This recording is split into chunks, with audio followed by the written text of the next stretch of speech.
All right, and do we want to, let's give, it's amazing how quick you get rusty. I'm going to allow Nadia to make a local recording. Thank you.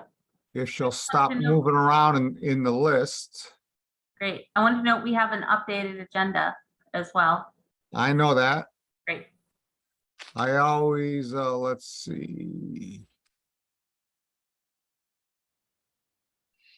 All right.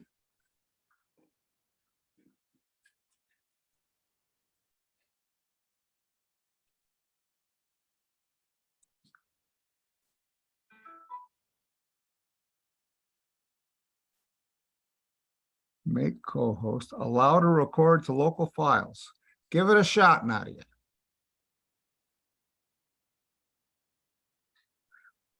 Got it. All right. I'm going to read the script. I'm Bob Pease. I'm the chairman of the Conservation Commission. And I'm going to get started at 7:03 here. In accordance with the requirements of the open meeting law, please be advised that this meeting is being audio video recorded. The agenda lists all the topics which may be discussed at the meeting and those reasonably anticipated by the chair. Votes may be taken as a result of these discussions. Not all items listed may in fact be discussed, and other items not listed may also be brought up for discussion to the extent permitted by the open meeting law. Please address all comments to the chair. This meeting of the Conservation Commission is being held by Zoom. The Zoom number is 847-6611-0417, and it has a passcode of 627938. If you're ever looking for the agenda of our meetings, you go to the town website and you go to the town calendar, and all of the agendas for all meetings are posted on the town calendar. And there's a link in the agenda that you can just click on to get to the meeting. First thing I want to do is do a roll call, see who's here. Rich Birch. Son of a gun. Oh, wait, he's in the waiting room. I am going to admit Rich Birch. I'm going to come back to Rich in a minute. Jeff Viviano. Present. Katie Childs. No Katie Childs. Mike LaRouche. Present. Mary Wilson. Present. Rich Tremblay. Present. Rich Birch. Present. Thank you, Rich. So everyone's here except for Katie Childs for the moment. We'll see if she joins us a little later. Are there any announcements? Any announcements from members of the commission? Mr. Chairman, if I may, there's a, and you and I maybe have talked about this as a proposal in the background, but in a recent meeting with Massachusetts Association of Conservation Commissioners, I noticed that they had delegated a co-host to have that role of admitting people in the waiting room so that the host could actually focus on running the meeting. And I'd like to propose that we do that moving forward here. In your absence, I led a couple of Conservation Commission meetings and you know, found that it was really distracting to have to try to keep the meeting moving and keep my eye on the waiting room. So I'd like to, you know, ask us to consider doing a similar type of role delegation for our commission meetings moving forward. Okay. And I'm good with that as chair. And in fact, I've already made Mary the co-host tonight because it is distracting. And sometimes I find that people have been in the waiting room for quite some time before I get to them. So, any rate, Any comment on that? I don't think we need a vote or anything.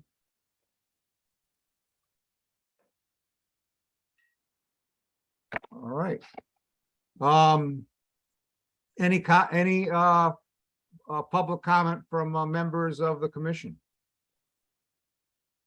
Any public comment from members of the public? Seeing none, we'll go to the minutes of the previous meeting, September 21st, 2021. Would anyone like to make a motion to approve?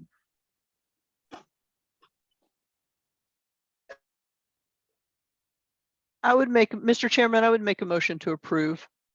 Thank you, Mary. Will someone like to make a second? Second. All right, we have a couple of seconds. Roll call, Rich. I'm sorry, Richard Birsch. We got two Riches now.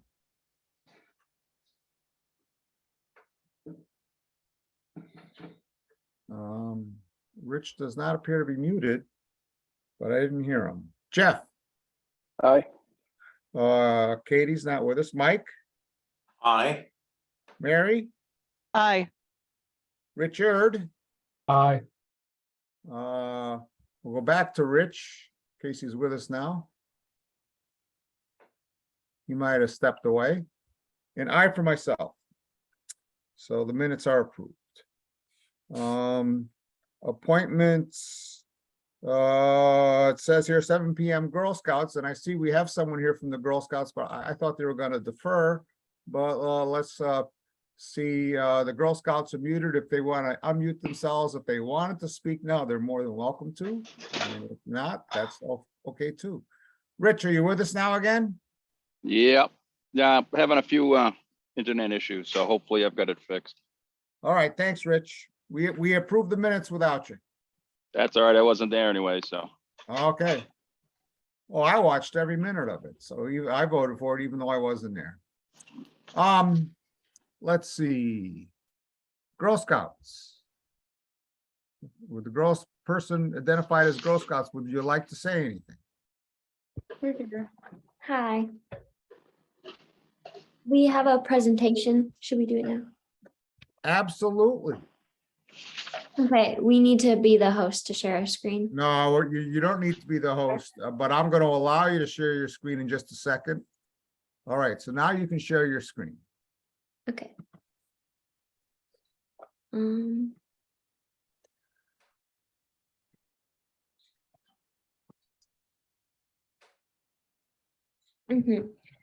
So this is the bench for the conservation land by Leanne Taylor and Katie Dakin from Lunenburg Troop 64501. So last year, Lunenburg Girl Scouts and community collected 500 pounds of film plastic that we gave to Trex. In return, we are given a bench from that recycled plastic from our community.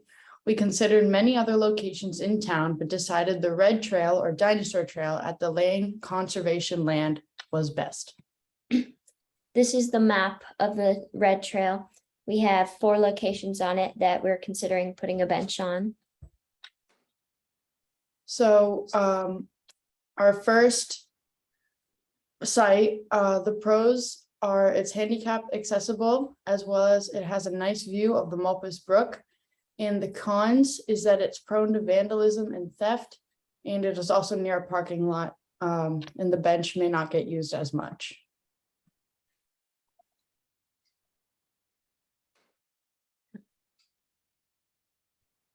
This is the second location. For some of the pros, it's on this scenic bend in Mulpus Brook, and it has a high elevation, so there will be less flooding.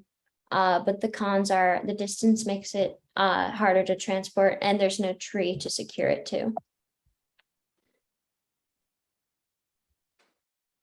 This is the third location. Its pros is it has a natural break in foliage for the bench with a great view of Mulpus. It's far enough from the parking lot for a necessary break, and it also has a tree to secure to. But the cons are it is far to transport the bench, and it has low elevation, and it may be prone to flooding. And can you help me understand where 3 was? Can you go back to 3? It's, I ride this trail several times a week, so. Oh, so it would just be in that, I don't know if you can see it. Oh, I but- know where that, oh yeah, okay, I know where that is. All right, thank you. I'm sorry to disturb. you. Go ahead. Of course. and then this is the 4th location. For pros, it has, there's better access because it's a wider trail, so transportation will be easier. It also has a high elevation, so there'll be less flooding. But some of the cons are it's like a busy area. There's already a rock to sit on and a bridge, and there's no tree to secure it to. That is what the bench looks like. It's 57 pounds and that is the length, height. We personally think location 3 would be the best. It's like a good medium place. It's about 0.3 miles from the trail, so it's a good spot for rest. And it also allows a good spot to secure it. We think like securing it to a tree with a cable would be best because cement's permanent and difficult to install. And in case it does flood, we might want to move it, but it does keep it in place as long as we don't move it. So the possible date for installment, we would like to deliver the bench on a weekend so troops can participate in carrying the bench to the location. Is there any questions or comments? I've already purchased. I love your presentation. Thank you very much. I've already purchased some chain that I was intended to take and secure some of the bridges that are on the trails so they don't float away during a flood. And I certainly would be happy to take and have some of that chain used. And I purchased that with grant funds. And I'd be happy to have that chain used, you know, to help secure that bench if the Girl Scouts would be interested in that. That would be helpful. Thank you. And we just have to purchase a lock then, which again, the Conservation Commission can do that. And we're happy to install it ourselves, and any option is fine. Thank you. Mary Wilson. Yes, Mr. Chairman, thank you. I had a comment, well, maybe even more than one. I really appreciate the Girl Scouts taking the time to consider making this type of improvement to our conservation properties. And I think that's an awesome looking bench. Yeah, and I thought it was a really good presentation and the young ladies did a very nice job. So thank you both for coming into the commission and making the presentation. It was really well thought out and put together. So thank you both. Thank you. Thank you. Any other comments from members of the commission?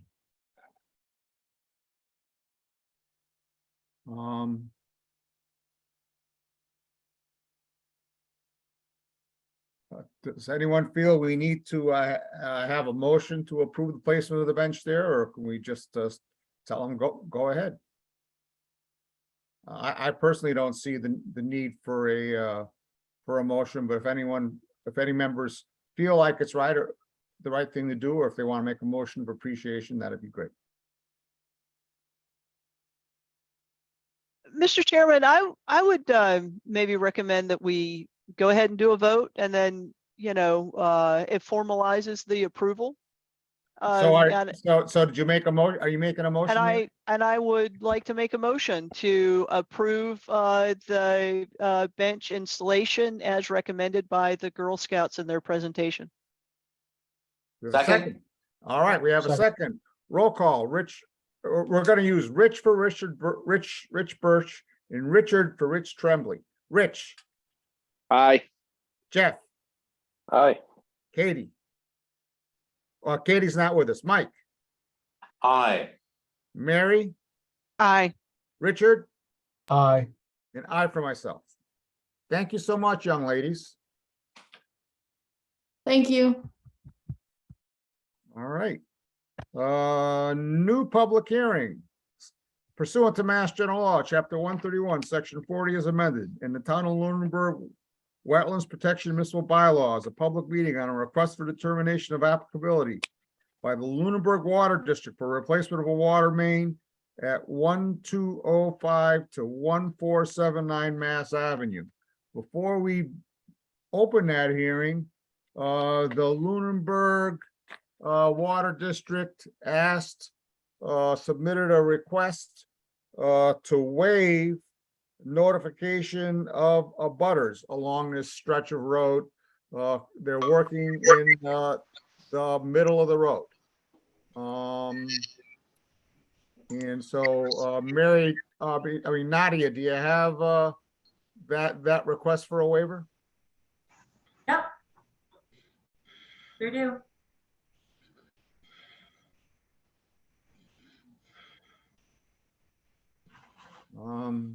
So they're requesting not to have to notify all the abutters along this stretch of Mass Ave, while they're installing the water main in the Anthony Cleves. Yes, ahead, Mr. Chairman, thank you. If it helps, I prepared that waiver application. If it helps, I can try and explain a little bit. That would be wonderful. Okay, thank you. My name is Anthony Cleves. I'm with Haley Ward. We prepared the RDA submission and this waiver request. So the context of the project, it's a water main replacement project within the right of way of Mass Ave. It's basically along the shoulder and edge of pavement for about 4,300 linear feet. So it's a very long project, and it all takes place in the right of way. So it's not even like a defined property, for example. So determining which abutters to notify would be difficult. The Wetlands Protection Act does not require the notification for an RDA, but your bylaws do, which is why this came up. So when talking with Nadia, when we submitted, it sounded like it might be a possibility that you could consider a waiver for the notification of the butters due to the nature of the project. Very low disturbance, minimal impact to abutters. It's a utility project, replacing a water main over a large length of road. So that's kind of the summary of the project and kind of why we're asking for the waiver. Any comments or questions from commissioners? Would anyone like to make a motion on this waiver?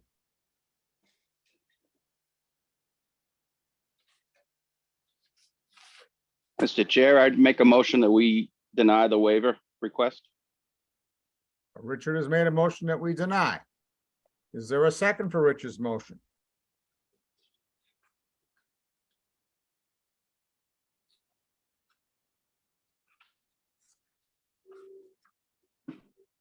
And I guess I'd just like to add to that is, then I don't see any reason why we should be waiving the communications and the notifications with the townspeople, especially considering that this is a municipality that's doing the work. It's 4,000 feet of work, so it's not a small project. And I don't see why we should be waiving the abutter notification for a project of this size and scope, especially through a municipality. Thank you, Richard. Would anyone care to second Richard's motion?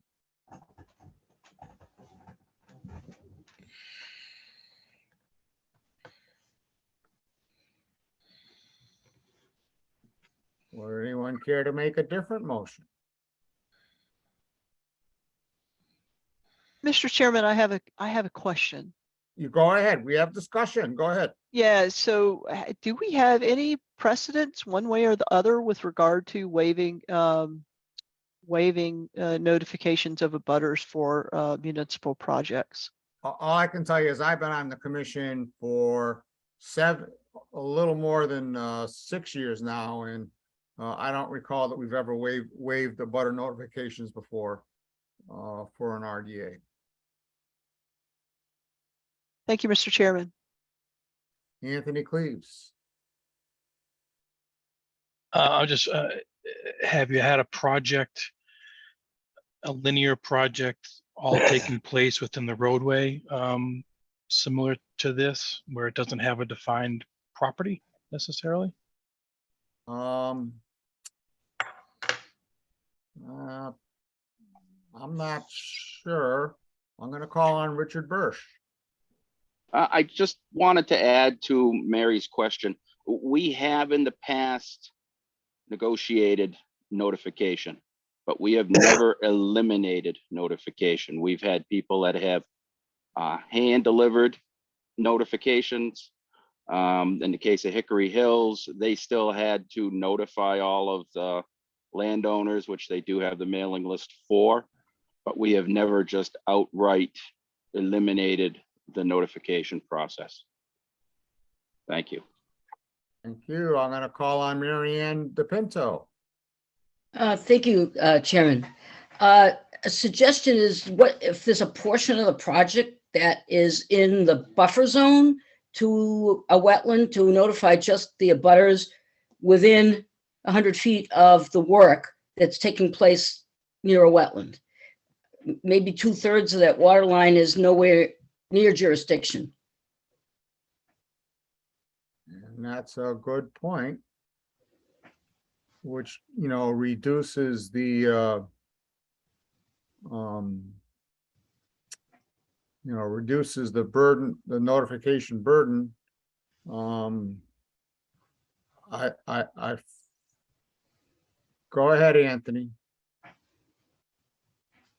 Yeah, I'd say, Mary Ann, beat me to that. If the commission does so, deny the waiver request, I would ask that tonight we at least define what would be an adequate notification to abutters, because as Mr. Pinto did mention, very small, there's only 3 areas that were within the buffer zone of this 4,000 plus project. So, but we don't know if you do choose to deny this waiver, some direction on who we should notify would definitely be helpful, if that's how the commission so chooses. Thank you. Mary Ann, what were you using as your reference, if I can ask, for the portions of the project that were near wetlands? Were you using the DEP wetlands map? I was not using anything. I was just a suggestion. It's the first time I've seen this, so just curious as to how much wetland was involved and what portions of the project were subject to jurisdiction at all. Yep. Yeah, that was my thought also, was like, I didn't think, I'd be skeptical that we had 4,000 feet of road that was all, within 100 feet of wetlands. I'm gonna call on Richard again. Rich Bursch. Yeah, I believe that is allowable under DEP, that if you do have, you had a 200-acre site and you're only working on 1 acre of that site, your abutter notification would be anybody that's within 100 feet of the 100-foot jurisdiction line. Correct. Yep. So I would have no problem with that, but that's totally allowable. So it would be any abutter within 100 feet of the 100-foot buffer zone from where the work is occurring.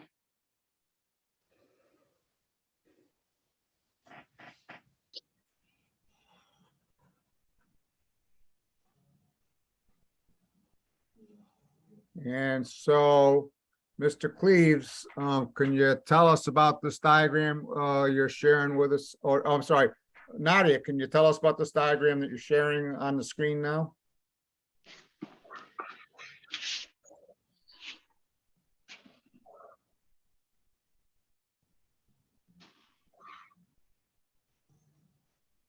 Nadia?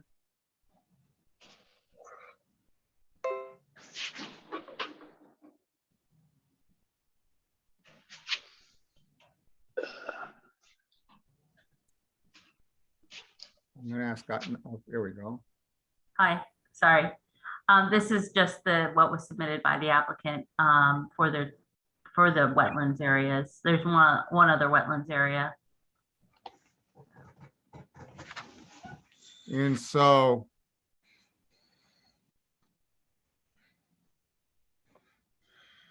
It seems like the applicant has already defined the wetlands area.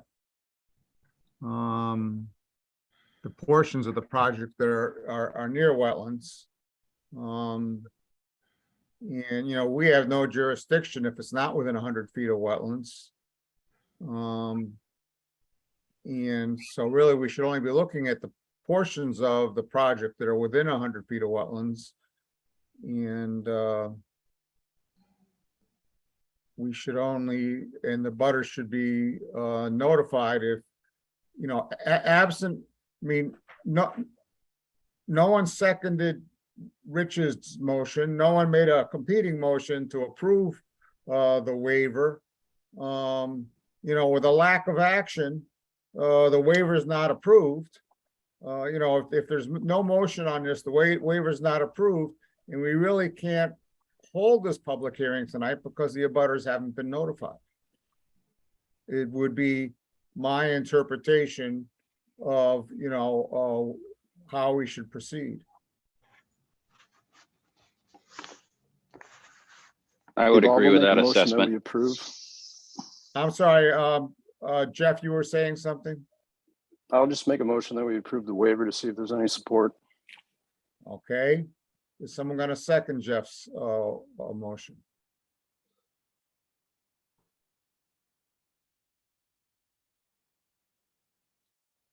So we've had two motions that did not have a second. And so therefore, I'm suggesting that we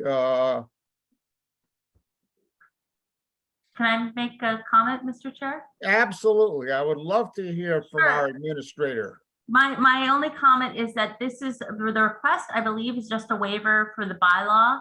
The Wetlands Protection Act does not require RDAs to do a butter notification. So what you're actually trying to waive is just the requirement in the bylaw for butter notification for Lunenburg. Yep.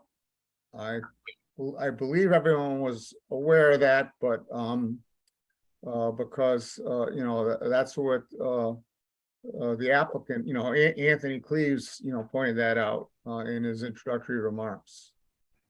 Mr. Chairman, if I may ask a question. So ahead. if we approved,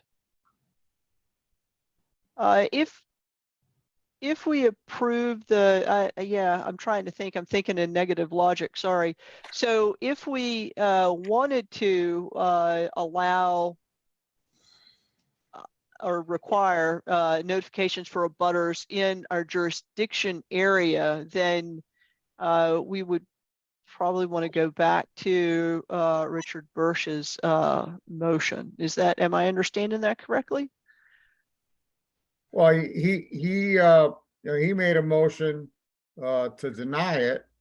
No one seconded it, you know, but it would take a positive vote to approve, you know, the waiver. The waiver. And so if we don't take any, if no motions are made on the waiver, then I'll be looking for a motion to continue this public hearing. And I was going to ask Nadia, you know, could they get the well, I just have to do the abutter notifications. So, you know, make a motion to, you know, continue it till October 19th. And I was going to call him Rich Tremblay. He has not had his hand up yet. Thank you, Mr. Chairman. I was just wondering what the reason was for the waiver. Are there a lot of people here to notify? Why do they not want to notify? Anthony? Yeah, I mean, as typical with linear projects, especially where the property is not a defined property, it's a right of way. So it's a street right of way. So abutters are not easily determined. You know, using if this was a property, for example, you would do 100 feet to the property. This is Mass Ave with no real beginning or end. So the definition of which abutter would be notified, it was difficult to ascertain too. If we had notified all the abutters along the project limits, it would be probably about 50 abutters. So again, those kind of, and where the Wetlands Protection Act does not require abutter notifications, and this is not a common project where it is a utility project, which is considered a minor activity in the Wetlands Protection Act, and much of it is not in the buffer zone. That was why we thought it might be a viable project to ask for this waiver. Thank you, Anthony. Marianne, I see your hand up. Do you have an additional comment? No, my hand didn't go down. Am I supposed to put it down myself? I'll take care of it for you. All right, thank you. Well, If I- actually, if already I- did it, so. If I can, Mr. Chairman, Anthony, Go ahead. again, just to continue on the discussion, I kind of agree with what many of the commissioners are discussing as far as procedure, that if neither motion has any seconds or any votes, I tend to agree, Mr. Chairman, that as we are asking for a decision, then that decision would inadvertently be a no.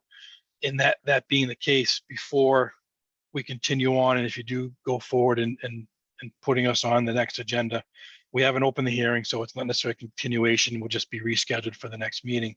But I do ask if we can be very clear, if this is the path we're taking, what abutters we should be notifying. Because again, this is not a common project where we give the assessors an assessor's map and parcel number, and they provide a certified list of abutters. Based on that, we're gonna have to go, I'm gonna have to sit down with them and show them a plan and go over, okay, choose abutters within 100 feet of this point. So it's not as straightforward a notification for the assessor's office either. So I just want to make sure before we leave tonight, if this is the path we're taking, if we can just be as clear as possible, so we make sure we do what the commission expects. So Thank Anthony, I spend far too much time looking at the assessor's online GIS website. And I would suggest to you that, I'm looking at, Nadia has put up this very nice plan that you have provided evidently, that shows the 100-foot wetland buffer line. And so I would just suggest to you that you take and,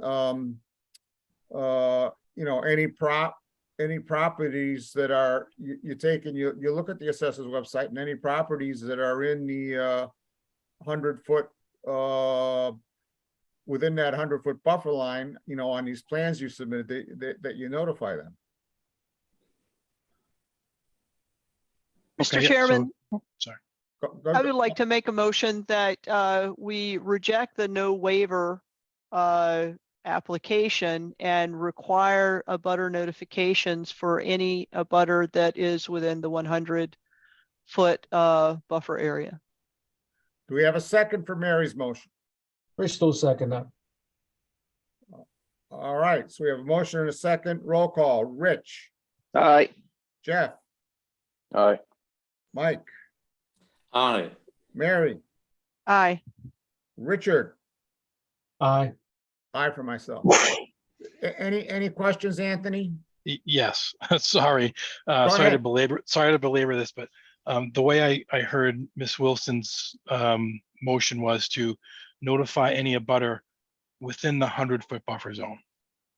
Are we notifying only the abutters within a 100-foot buffer zone, or abutters within 100 feet to the 100-foot buffer zone? I just want to No. be clear. No, within the 100-foot buffer zone, Only. and Okay. that, obviously, that also includes, the Yes. 50-foot and the 30-foot buffer Absolutely. zones, but Yeah, okay, so only the abutters within the 100-foot buffer zone. Okay, and then one follow-up question. Sorry to take your time, but you go ahead. I know the Wetlands Protection Act requires a certified list of abutters typically. We do not, For this case, would that be, if I can't get the assessors to kind of bless my list that I create, would it be okay if I do my due diligence and figure out which abutters it is, as it is easy nowadays with GIS, and notify them in that fashion? Would that be acceptable to the commission? speaking for myself, as one member of a 7-member commission, it certainly would be acceptable to me. Would anyone else on the commission like to comment? Mr. Chair, can I make a comment? Go ahead, Nadia. I just want to note that this office typically accepts as an alternative to the certificates of mailing. You can do, there's like a certified mailing list that you just bring to the post office and have them stamp when you send off all the letters. And that is a little easier to do than the whole certification process, and it's much cheaper. Thank you. I understand that. Sorry, but that's not what I was referring to. This is having the assessor's office certify the list that it's the accurate list. That's all I was referring to. And I given the particular nature of this project and tonight's discussion, that's not possible. And so I'm suggesting as one member of the commission that, you come up with one on your own and, using the process that we discussed, and produce that list and go with it. If I might, Mr. Chair, Go ahead, Rich. if you can, Anthony, just get a list from the beginning of the project to the end of the project and just mark the abutters that you have notified. My only concern is the assessor's office may have alternate mailing addresses, so you do want to use their list for contact purposes. Absolutely. That's a great point. Yeah, so that's That was probably my the thought. easiest way. Yeah. Or either way, I guess I'll communicate with the assessor's office and see what they would prefer. But it's a great point to make sure we have the correct addresses. So yeah, good. Thank you very much. Thank you. Anything else, Anthony? Nope, I think that's it. I think we have our direction. So we'll do that, get an abutters list together and notify the abutters for the next meeting of October 19th. And so then it's my understanding that we never really opened the hearing tonight. And so Nadia, we're gonna have to re-advertise this. You might be able to continue. I can check with, it's a I little. mean, I think if we don't continue, if we say we never opened it and we don't continue, I think it's my opinion that it would have to be re-advertised. But if we continue, then it's my opinion that we wouldn't have to re-advertise.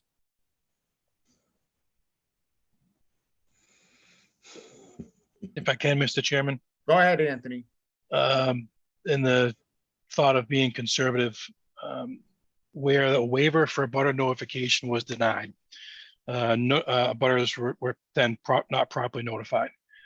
So I think on the side of caution, it would be best to do another advertising.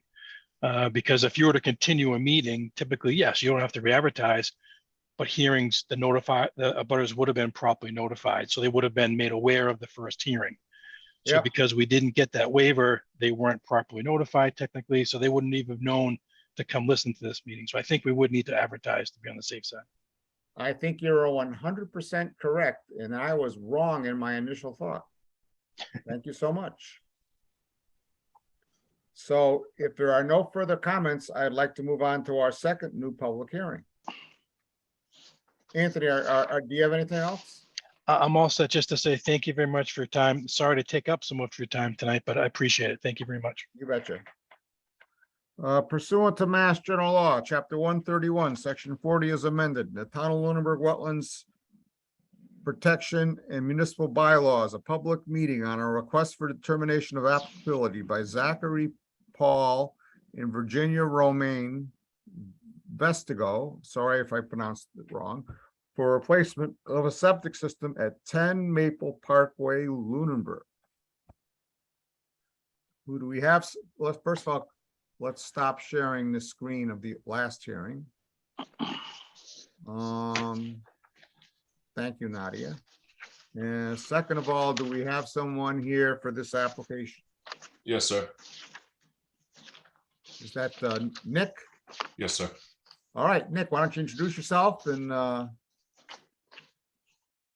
Take it away. take it away. Good evening. My name is Nick Pauling. I'm with Goldsmith Preston Ringwell with the design engineers for the property. Mr. Chair, would you mind if I share my screen? Yeah, I would appreciate it if you would. Thank you very much. Is everyone able to see that? Not yet. It says it's your screen share. Now we are. Hey, all right. All right, so I have you zoomed into a septic plan. The existing house is located at the corner of White and Maple. As you're looking at the plan, Maple is at the top of the page, White is just cut off in the top left-hand corner. During the survey of the property, my survey crew identified possible wet areas over here just to the northern side of the property. This is on the back side of what I affectionately call Walmart Mountain, where there was some signs of vegetation. While my survey crew is not trained or certified to delineate wetlands, they do locate them very often. So we located those approximate wet lines, applied the buffers, and in reviewing and proposing our septic system, one thing that it did is it just precluded us from putting the leaching area in the grassy front yard of the existing dwelling. Right now, as I'm aware, the commission had a site walk last Saturday. I was sorry for not being able to attend that, anyone from my office or myself. What they saw was a paved Maple Parkway, paved driveway with a red single story or 1.5 story dwelling. What we're proposing to do is replace the septic system, which is located just over the white picket fence. This is the white picket fence on the edge of the driveway. The existing leaching area is actually in this location. We're proposing to excavate and properly remove and then replace that with a septic system. The septic system specifically is an innovative alternative, so it gets a little bit advanced treatment. It's fed by a force main, a pressure dosed force main that comes, and we've proposed that in the approximate location of the existing septic tank in the rear of the dwelling, with the intent on connecting to the existing building plumbing right here, represented by that black line. So what we've done as far as protection to the potential resource area is we've connected the existing house with an existing shed, as well as a section a little bit up gradient. This would all be down gradient of the excavation to install the combo septic pump chamber, as well as the installation of the force main itself. That would remain in place until this area is stabilized. The leaching area itself is approximately outside. The 100-foot buffer is here. So we're looking at about 115, 120 feet away from what we've defined as an approximate wet area. The Board of Health has reviewed, the Board of Health agent has reviewed, and we were in front of them on Monday relative to some waivers for local upgrade approval for the septic. So that is a very fast review of the application in front of you. I can certainly expand on anything or focus on any questions the commission may have. Would anyone who went in the sidewalk like to comment on this application? Let's put it this way, I would appreciate it if someone who went on the sidewalk would comment on this application. Go ahead, Mike. Mike, did you go on the sidewalk? I did go on the sidewalk, yes. Would you please comment on it? I'd like to. It looks like where the septic tank is going to be located is just over the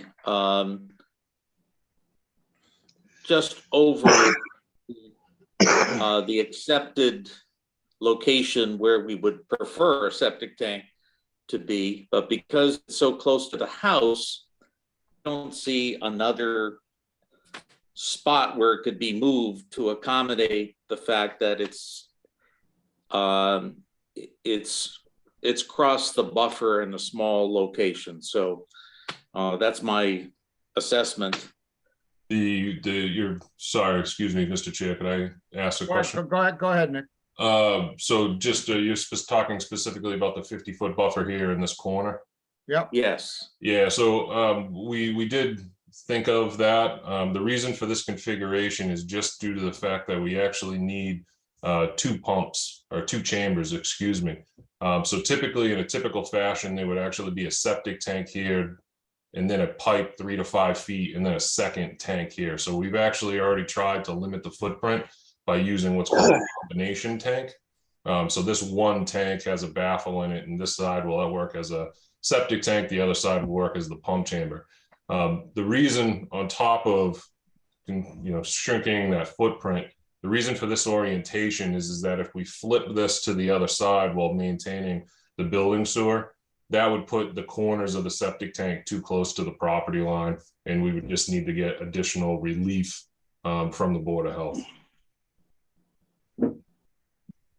And just also point out that that disturbance is in the location of the existing tank now. Thank you, Nick. Any other comments, Mike? That's it. Thank you so much. There any other comments from commissioners? There any comments from members of, oh, Rich Birch? To anybody or Nadia that went on the site walk, did we verify the approximate wetland buffer?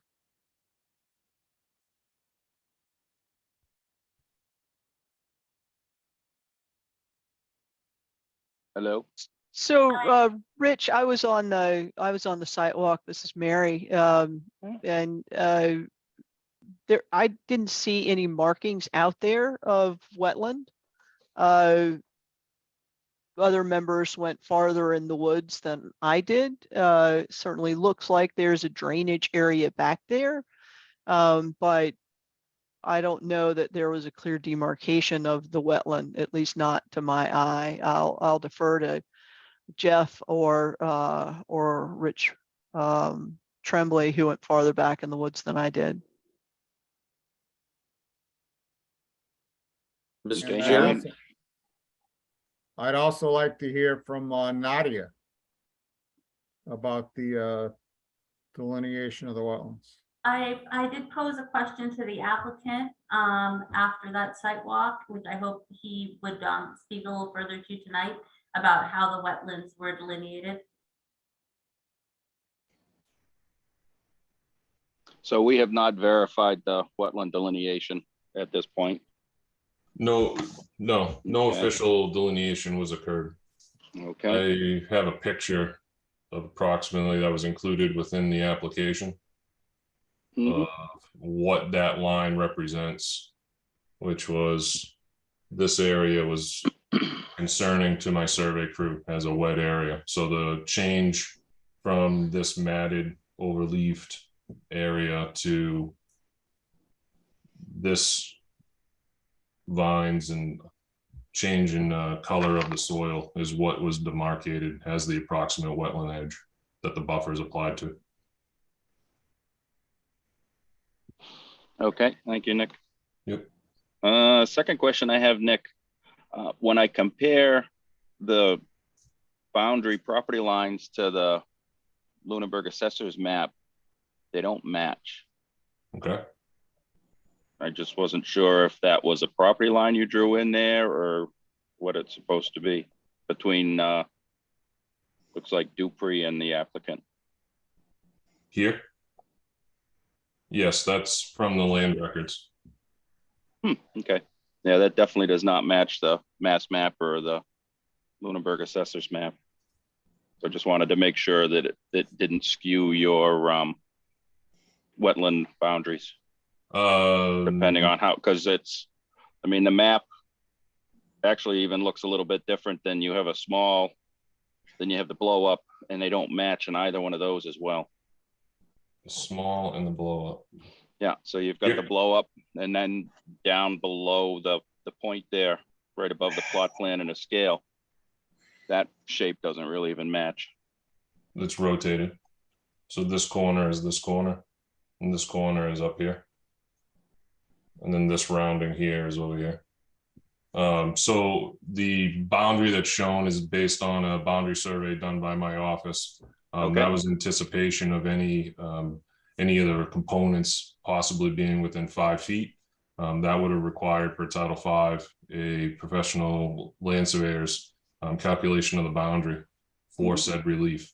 So again, the wetland line here is located by on the ground physical survey of that change in vegetation and soil that I showed you in the pictures. And then the boundary is calculated based on available monuments in the area.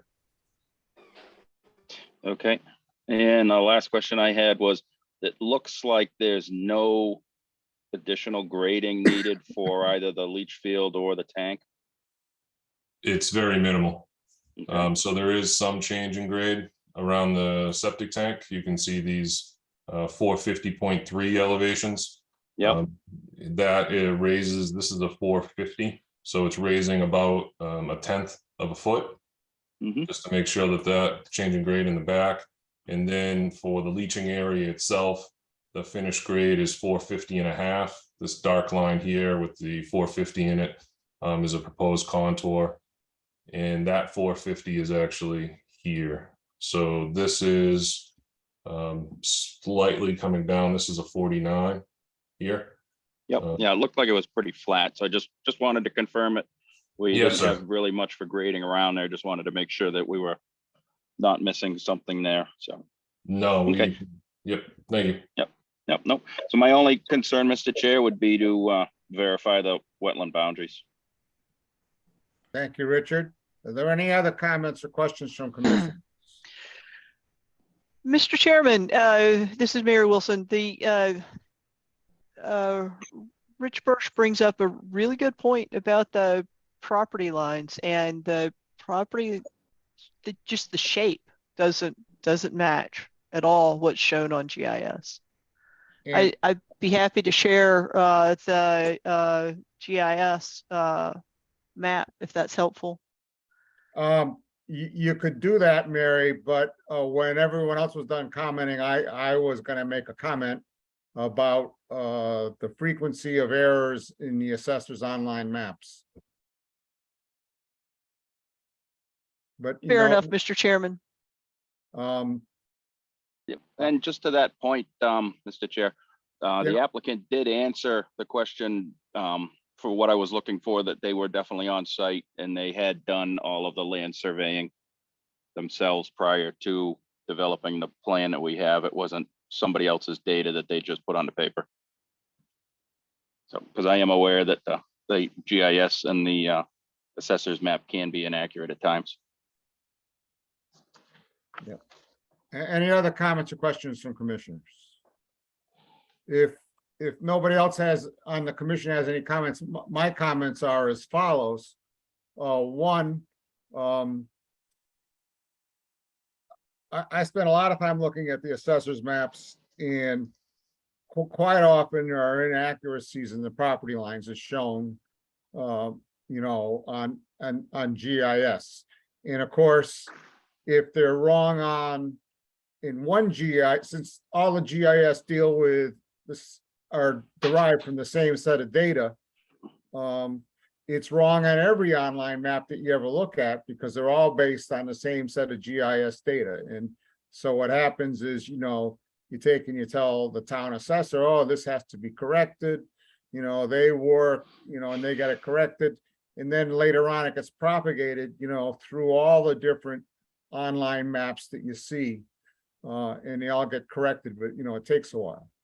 Number two, I found the pictures that they showed, you know, of the soils, you know, that could easily be construed as being wetlands based on, you know, the leaf structure and everything else, you know, and the upland soils. I found that to be good enough for me individually.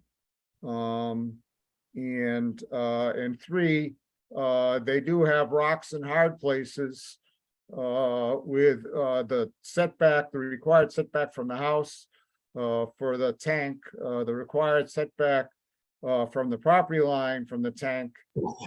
So they really had a choice. Either they could, well, you know, we have to allow them to take and put a little bit of the tank inside the 50-foot buffer, Or they'd have to go back and get waivers from the Board of Health, you know, and it's my understanding that the tank is already there. It's already a disturbed area. So, you know, I'd be in favor of the tank as proposed. Those are my thoughts. Are there any comments or questions from members of the public on this application?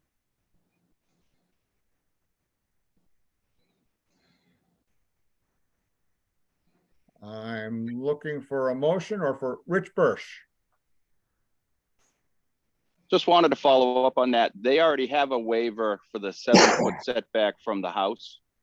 I believe it's supposed to be 10 feet. So they've already pushed it closer than, they've gotten a waiver to push it closer to the house to get it as far out as they could. So Yeah. I didn't have a problem with the tank location myself. Thank you, Rich. If no further comment, I'm looking for a motion.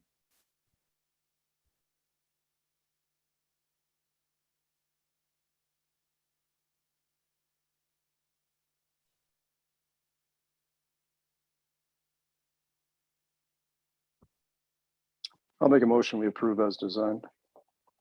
Thank you, Jeff. Do we have a second?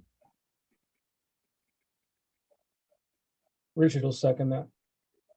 Okay, Rich, motion is second. Any further discussion?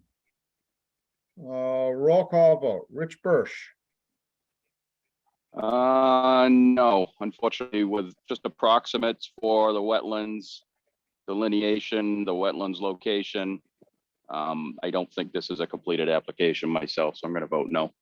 thank you, Rich. Jeff, Aye. Mike LaRouche, I'm gonna go with my colleague also, given that, you know, none of the wetlands have been flagged. I'm gonna vote no on this project as well. okay, Mary Wilson, Yes, aye. Rich Tremblay, Aye. and I for myself. So I believe it passed. 5-2. Yep, it did. All right. So passed 4-2. Any questions, Nick? No, sir. Thank you very much for your time. Enjoy the rest of your Alrighty. evening.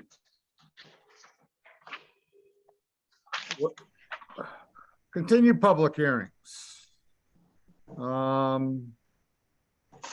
Pursuant to Mass General Law, Chapter 131, Section 40 as amended, in the Town of Lunenburg Wetlands Protection and Municipal Bylaws, a public hearing on a notice of intent by Christian and Allison Martin for the demolition and construction of a single-family home and garage at 127 Chase Road.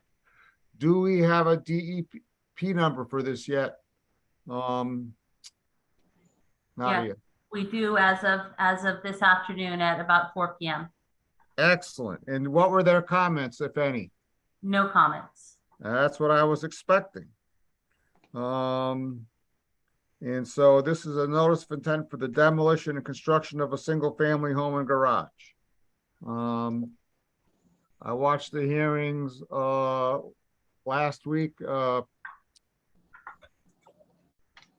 any commission members have any questions or comments? Or do we want to look at the plan all over again?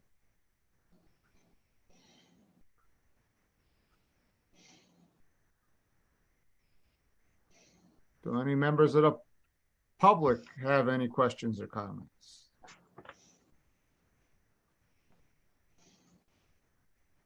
If there are no questions or comments for either way, I'm looking for a motion to approve. So moved. Do we have a second? Second. We have a motion and a second. Any further discussion? Rich, did you look at the last hearing? I did. Okay, you got, so Rich, roll call. Aye. Rick. Aye. Jeff, Aye. Mike, Aye. Mary, Aye. Richard, Aye. and I for myself. You're all set, Ally. Oh, thank you guys so much. All And right, just to confirm, that's the standard boilerplate conditions? yes.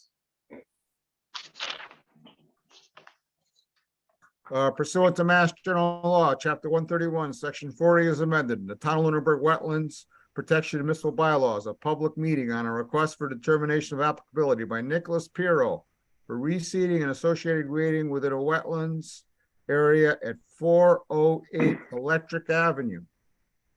Who do we have here for that? Mary Ann DePinto. All right, Mary Ann, take it away. And Nick's here too. Okay, I see that. Hello. After the last meeting, the commission asked for some additional information, which was what's there now. Yep. And we have a plan that was submitted. I sent it to Nadia electronically. I believe she has hard copies now as well, showing where the pavement is, where the asphalt grindings are, and where the loaming and seeding is now proposed. And Nadia, can you share those to the screen? Yes, hold on. Thank you, Nadia.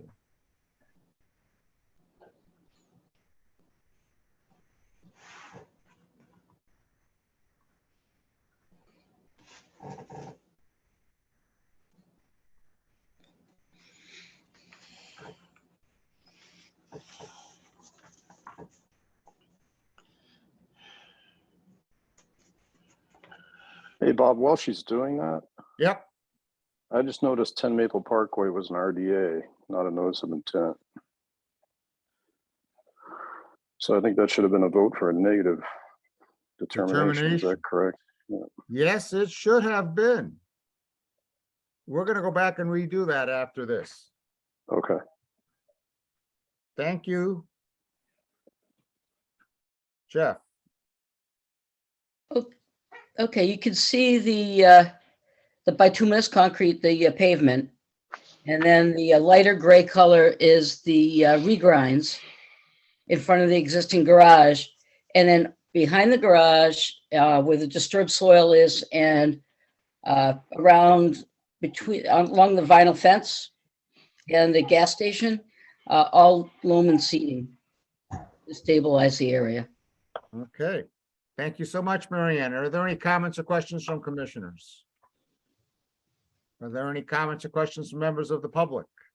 This is an RDA. And so I'm looking for a motion for a negative determination.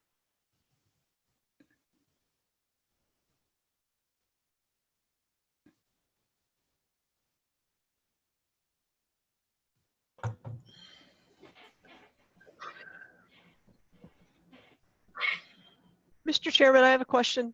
Go ahead. And maybe I've lost track. This one's kind of been going through the summer. So looking at the drawing, is this the regrind area is the area that had been previously covered by regrind, or is that like what's These are- proposed to be covered? These are existing conditions. Okay, so I thought the situation with this, and I forgive me if I'm misremembering, the situation with this was that it was a application after work had already commenced. Kind of retroactive. Am I misremembering? So please set me straight. Mary Ann, can you please comment on that? Yes, it said after the fact RDA, a cleanup was taking place behind the existing garage of various debris, metal, glass, etc. So the soil was all disturbed. In portions of the wetlands were disturbed as well. And those have all regrown since then. The wetlands vegetation has come back. Okay. The wetland that's in the bottom part, southern part of the property that says edge of isolated wetland, that is being fed by a sump pump. from across the street, and I'm not sure what department is supposed to handle stopping that from occurring. But the catch basin has been uncovered, so water should reach it in the meantime. Okay, and so then the area of regrind, before the work ever started, that area of regrind already, it had regrind on it. Is that or the no? case? I'm not sure. Yes, I mean, it was, so there was, whether it be regrind, there was partial regrinds there, it was partial blacktop, it was years of stuff. I mean, that garage in the back was Roland's Towing for over 40 years. So in front of there was some regrind material, there was some crushed up concrete, there was some gravel. I mean, it was a roadway essentially, but then when I purchased it, it ended up being just a bunch of debris around the back. So we had trying to clean it all up. I don't know if it was exactly regrind, but it was a regrind material. And that's fine. And I'm just trying to understand like what was the impervious surface before and what's the impervious surface proposed to be the go forward plan. That's what I was trying to figure out. Yeah.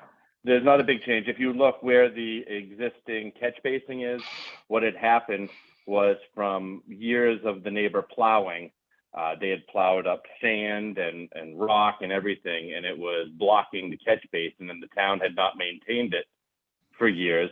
So it had blocked up and created an absolute mess in the back. And with the addition of the neighbor that's dumping water into there, so it was just creating a lot of overgrowth and a mess back there. Any other questions, Mary? No, Mr. Chairman. Rich Birch. Yeah, there is a picture on the drive that shows that area where the catch basin is, where the end of the blacktop is, and where they started to spread the regrinds. So if people wanted to take a quick look to see what was the pre-existing condition, though it has been scraped off with the loader probably that was sitting there. So I myself wouldn't have any issues with everything up to the 30 foot. I'm not in favor of necessarily putting the regrinds in the 30 foot. And as Nick said, people were just plowing over and into the catch basin. It may be worth stopping or having a fence there along the 30 foot no touch, maybe going from the corner of the garage out to stop people from dumping the snow there in a 30 foot no touch, and having them put it on the gas station side. That would alleviate a lot of the problems that he found when he got on site with the catch basin that's there. Thank you. Thank you, Rich. Nick, how do you feel about Richard's suggestion? Well, essentially that stops me from using my property that's been there for years.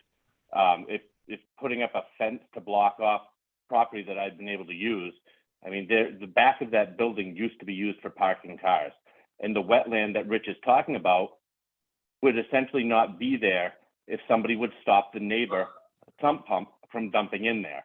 Nobody has addressed that. I've been asking for 6 months for somebody to take ownership. The neighbor diagonally across is feeding water underneath the street by a pipe installed by somebody under the street into that. If that water is not flowing there, it's not a problem. But nobody has addressed the neighbor illegally dumping water into the storm towards the catch basin that's just blocking up with water. I mean, we're just trying to get it to flow. I bought the property. It was like I said, I was trying to clean it up and make sure that the water flows properly. And we're still not eliminating the problem of the original water source to begin with. Thank you, Nick. Are there any other comments or questions from commissioners? Are there any comments or questions from members of the public? This is an RDA.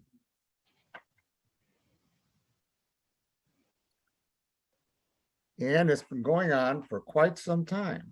Mm-hmm. I'm hoping that we can take and have some type of motion tonight Hey, Bob, Go ahead. could we just get Mary Ann's opinion again of that wetland? Go ahead, Mary Ann.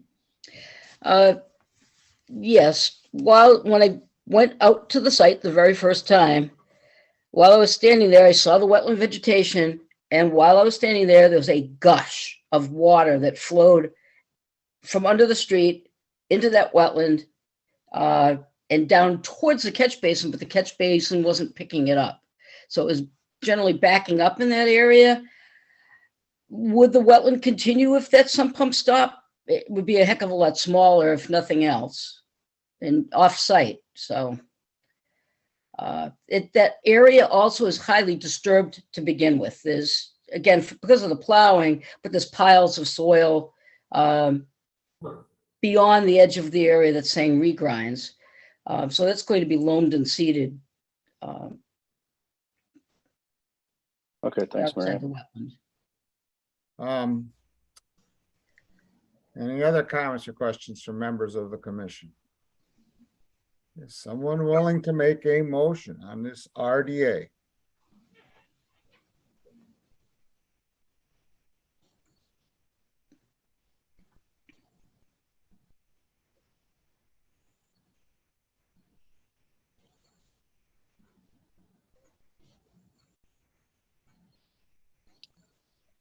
I'll make a motion for a negative determination. Thank you, Jeff. Do we have a second?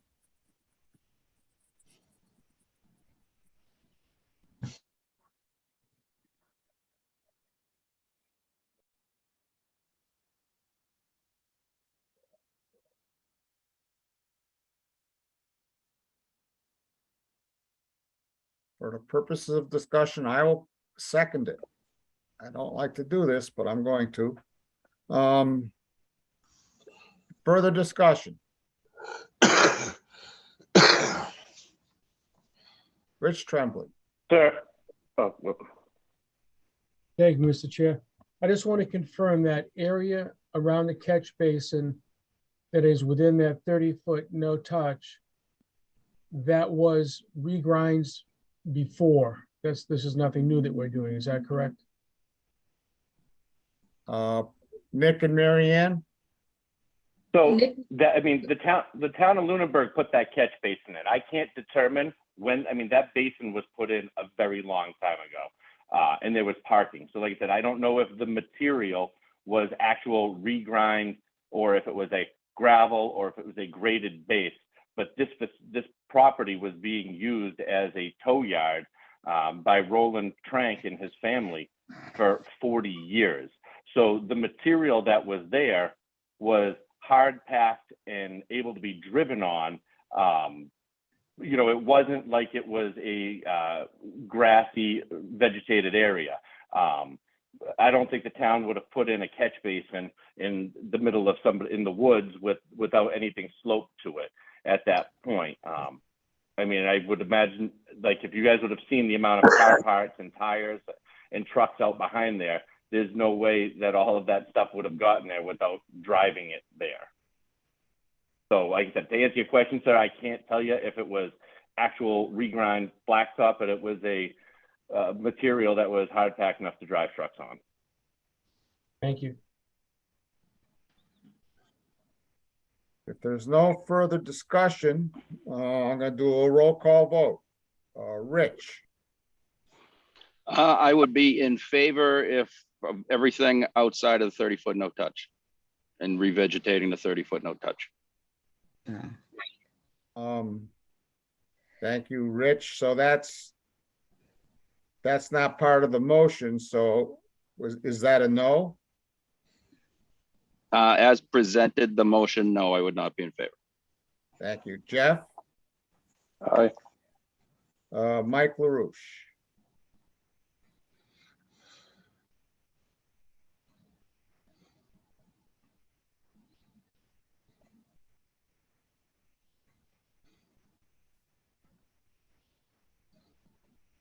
Michael, this is your moment. Oh, I'm sorry. Mr. Chair, I think I need to recuse myself on this vote. Why? Because I have a relationship with the former owner on this property.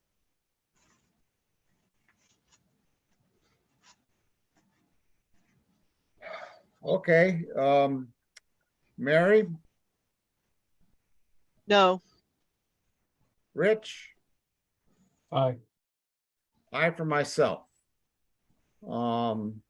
That's 3 ayes, 2 noes, and a recusal. I'm not sure if that's a majority or not, since we have someone who is recusing themselves, I believe it's a majority. Yeah. But that could be a town council question.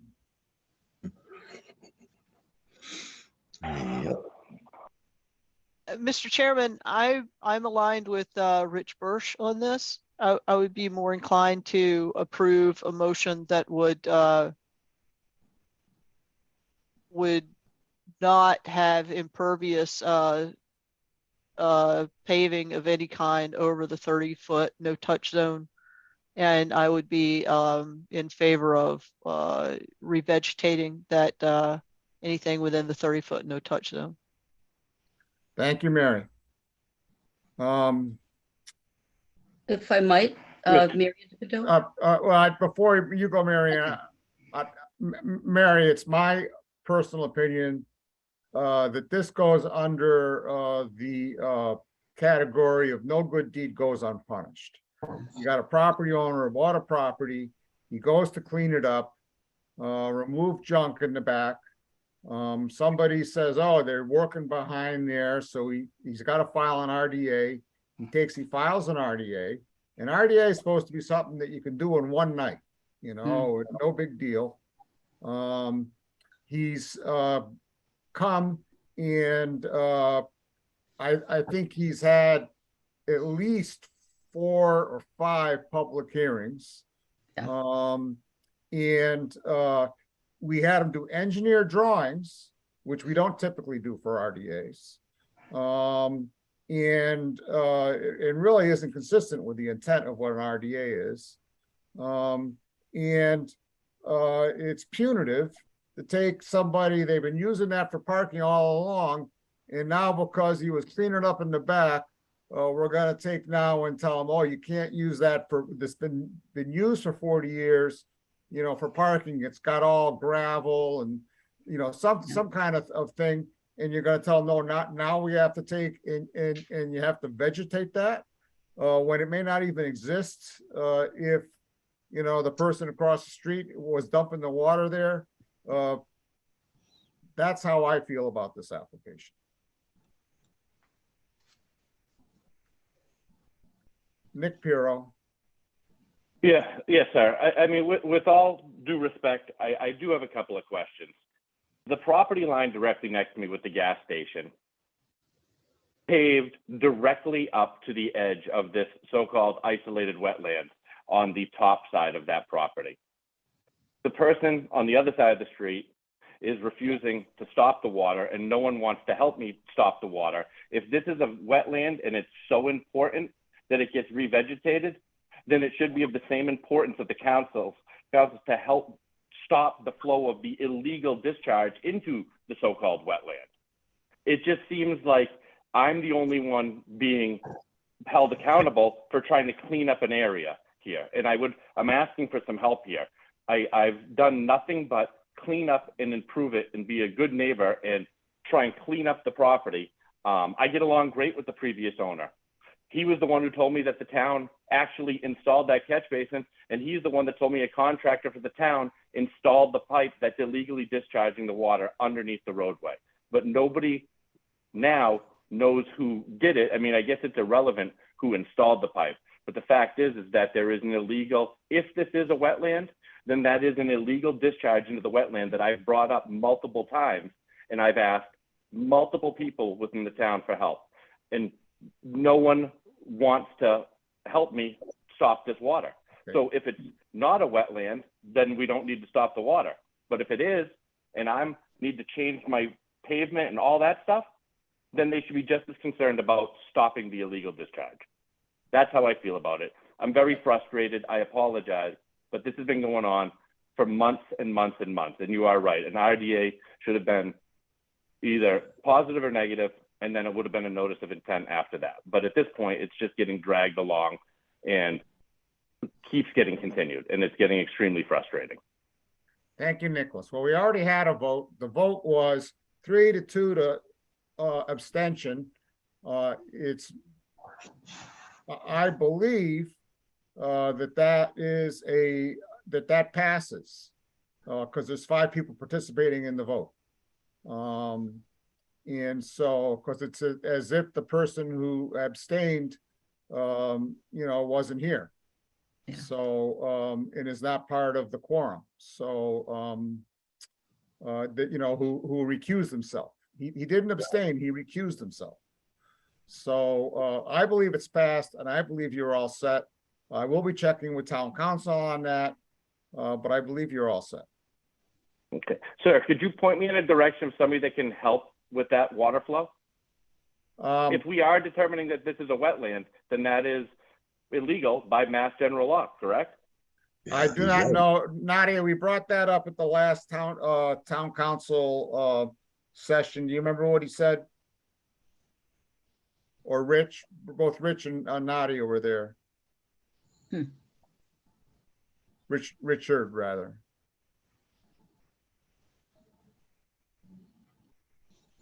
Yeah, because I believe he said that it was not against that there was no rule against discharging into a wetland, but I could be wrong, but that's my memory, but I didn't take notes, so. I personally haven't seen anything in the Wetland Protection Act about discharging. It might be, I thought we had asked about one part of the bylaw to see if that would be a violation of the bylaw, and he didn't think that was a clear, that was a clear violation. Yep. Nadia, I believe that I had sent you as well as the director of the DPW where it violated it when I found it in the site. Nicholas? Yep. I'm gonna want to move on to the next public hearing. I'm not gonna be able to solve your discharge, your pipe discharge thing tonight. I'm not sure it's within the jurisdiction of the commission to address it. So I'm sorry, but maybe they could fill out an RDA and they could get some drawings and see if it does fall in or not. I don't know, but it's affecting me, and it's taken 6 months of my time with this council because of it. I understand that you're frustrated. Yeah. And why you're frustrated. Extremely. Yep. But I am going to move on, Nick, now to the next public hearing. Okay. Good, thank you. Thank you. Yep. Pursuant to Mass General Law, Chapter 131, Section 40 is amended, the Town of Lunenburg Wetlands Protection and Municipal Bylaws. A public meeting on a request for determination of applicability by Brian Haas for the paving of a driveway at 509 Townsend Harbor Road. Is someone here for this application?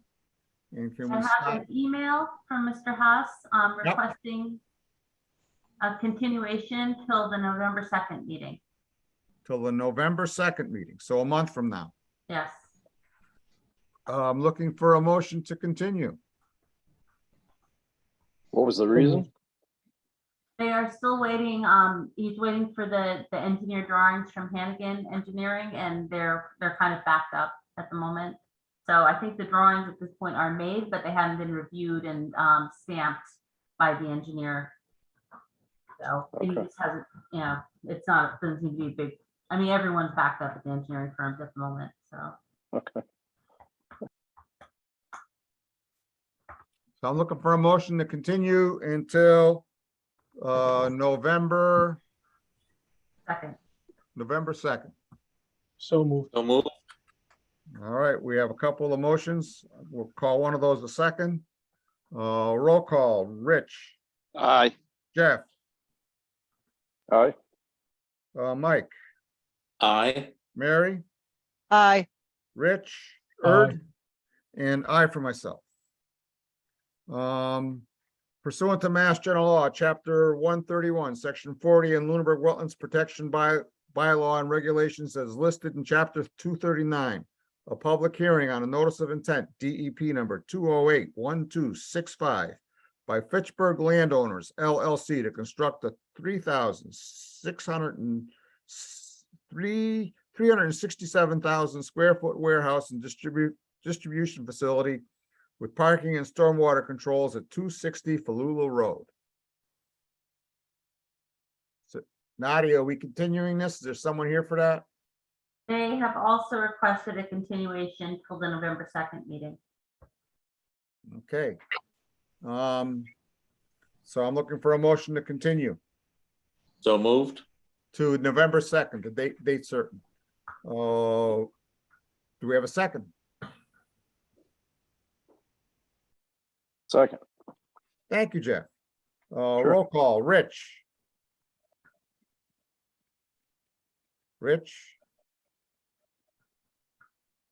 Sorry about that. Hey, did we ever move forward with a request for third-party review on this project? I know we had talked about it. We did tell them, and they said they were willing to do it. What the It's status of that is, I don't know. Maybe Nadia knows. Sure, Bob, Mr. Chair, it is underway at this point, and Adam believes that that part of the review should be done within the next couple of weeks, probably by the October 19th meeting. Great. Thank you, Nadia. Okay, So that was an aye on the motion. thank you, Rich. Jeff, Aye. Mike, Aye. Mary, Aye. Rich, Aye. Erd, and I for myself. Let's go back to the Maple Parkway in Lunenburg. That was a RDA, not an NOI, so I'm looking for a motion for a negative determination on this RDA. So moved. Do we have a second? Second. Second. All right, roll call vote. Rich, Unless we have verification of the wetland boundaries and delineations, it's a no. thank you, Rich. Jeff, Aye. Mike, I'm going with my colleague, Rich Birch, waiting for that boundary delineation to be performed. thank So you, it's a Mike. no. So it's a Mary, no. Aye. Richard, Aye. and I for myself. Thank you so much. New business, election of officers. If all, it says on the,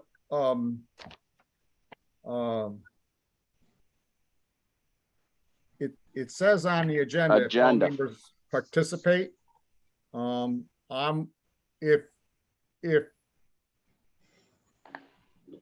If it's okay with the members, I'd be happy to have the election of officers tonight. But if people want to wait to see if, has Katie been at the last two meetings? She Nadia? was. She was. I'm happy to wait, if people think we should wait.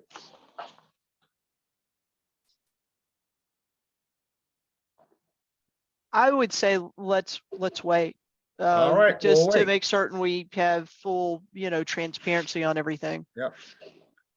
Review of RDA requirements. So Nadia sent the people, put in our drive, something from, the Massachusetts Association of Conservation Commissioners, guide, on requirements for an RDA. And Nadia, would you like to speak to that?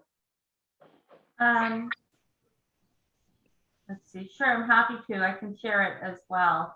I just wanted to sort of remind folks to, the MACC manual is an excellent resource, and it might be helpful again to sort of review the purpose of an RDA and the value of it. Here, let me see if I can put it up on screen. So you know, in terms of understanding what, you know, the time scale. It's supposed to be a very short application where the commission issues a response within 21 days. You know, there is a possibility for continuation, but it should be in, you know, sort of pretty specific cases. Like, for example, if you don't have any indicator of where the wetlands line is going to be, you know, if you think an NOI is really what's required. And then I just, you know, I just wanted to review what it looks like. There's a really good set of guidelines within this. So these are kind of the qualifying criteria for a negative determination as well.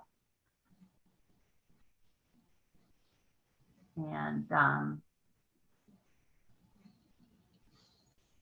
I just wanted the commission to sort of understand that this should be, it just seems like we're having a lot of very long RDA filings, and it might be more appropriate to figure out how to do them more quickly, or if they just need to be notices of intent.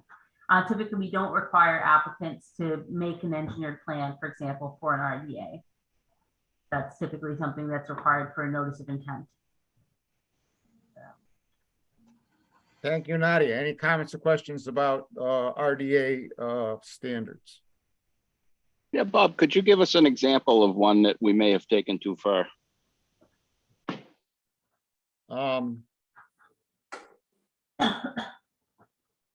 Well, I personally think the one that we had with the garage tonight was taken too far. In and what sense? That we did require an engineered plan, and basically this came about because you know, they were picking up trash behind the building, and everything else was pre-existing, and it just seemed like, I know several times they came back and we said, oh, we'd like to see this, and we hadn't told them that we wanted to see that before. And so they had to come back again. That happened 2 or 3 times where they'd come in and someone would say, well, I want to see this. And they had to go back and do it again. Okay. Yeah, because I do know on that one, that I myself had made a recommendation to Nick and Mary that they put everything that they want to do on a plan. Didn't have to be an engineered plan. And unfortunately, in this one case, I think the applicant just kept coming forward, kind of badgering us to just accept what he'd given us, and didn't present the information that we had asked for. So I mean, I do feel bad that he got drawn out to 5 or 6 hearings, but I don't necessarily think that was the greatest case, because we still need to have enough information to make the decision, RDA or NOI. Yep. And I didn't ask Nadia to bring this up. Nadia brought this up. So Mr. Chairman, if I may, Sure. I think this is really useful information, so I appreciate it coming up, and I actually made a note of the reference. Like, you know, I am actively, you know, as one of the new commissioners, really actively trying to get proficient in all of this information. So tonight's dialogue along with this reference is really useful for me. So I personally appreciate that. But I also have a question, like in the cases, and you know, the again, very limited experience compared to the seasoned commissioners that I have the privilege of sitting with. But do we have the ability to reject an RDA if they haven't given us enough information? And should we maybe start thinking about what criteria we might use for that, so that, I mean, then maybe it's clearer to the applicants that, like, we can't make any type of determination because you just haven't given us enough information to do so. I'm brainstorming here, so I'm curious about what people's thoughts are about that. And we have made it, I know that an attempt was made to do that for NOIs. I don't know that an attempt has been made to take and do it for RDAs, but that would be wonderful if someone would take that on.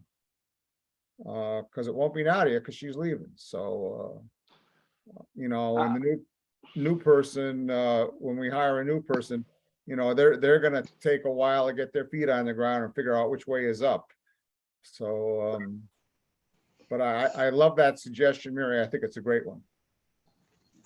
Mr. Chair and Mary, I do believe we have a checklist for, we have a checklist that goes with every application, and it lists out requirements of information for RDAs and then extends into the additional requirements for NOIs.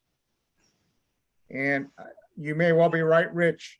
I remember the last time I looked at that, before I got involved in the Trails Grant, I thought it needed a lot of work for clarity. But that was just my personal opinion. And I never put any time into it because then I got distracted by the Trails Grant, and that's taken a lot of my time since then. So yeah, I'll take a look because I'm pretty sure Matt had pulled it out just prior to him leaving in May. Yep. We had looked at it quick to make sure it was readily accessible. And I think sometime we should have a workshop meeting to look at that. Personally. Okay. I'll find it and put it on the cloud, and then Super. Mary can take a look at it as well. Excellent. Thank you. You're welcome. And Bob, just a suggestion too, this is Jeff. Yep. My personal opinion on the RDAs is, I mean, we should, number one, see if it's filed correctly and everything, all those boxes are checked. And number two, does it have everything that we require? And if not, we should just ask them if they'd want to continue it. I think all this discussion that we have over and over and over each meeting, essentially about the same topics, is kind of what extends this out. When if we just say at the beginning, we're missing this, this, and this. And if they come back the next week and they're still missing it, I don't even say, just don't even discuss it. Just say, you're still missing this, this, and this. And I think that'll really reduce a lot of the time that we spend on these RDAs. Yeah, I think the and a lot of these are enforcement actions that turn into RDAs, essentially. So it sounds like the chairman should do a better job. Well, not saying that, but well, maybe just shut the door quicker than later. Yeah. Even on some of the NOIs. I mean, sometimes we're missing information and we talk a lot about it. So, yeah. Thank you, Jeff. Any other comments or questions or comments from other members? Update on encroachment issues at 192 Townsend Harbor. They're coming right along. 104 Woodland. I'm going to try to reach out to them personally. They've not responded. It's my personal belief that this is a miscommunication issue. You know, the property just changed hands. It's got a new owner.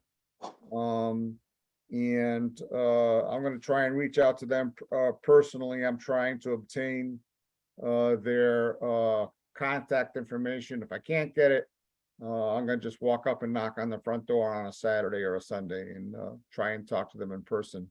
See if we can't straighten this out, because the issue with 104 is a fence in the backyard.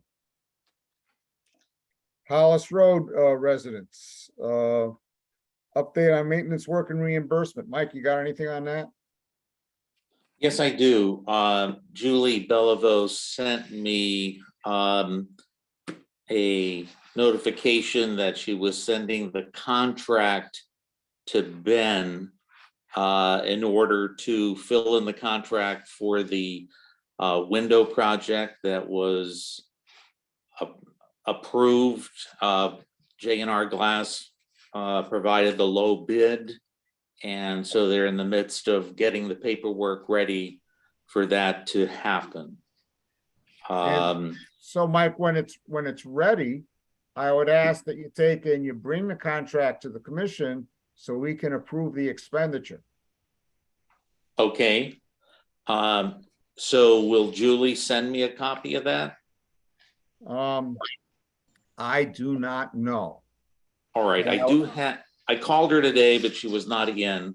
So I will try her again tomorrow and see if we can get a copy of the contract that was sent. I don't know to if we need a Ben. copy of the contract, but we need a bottom line so we can approve Okay. the expenditure. We shouldn't be spending money out of the Hollis Road account or the Hawes gift fund, depending upon who's talking about it, you know, without a vote of the commission.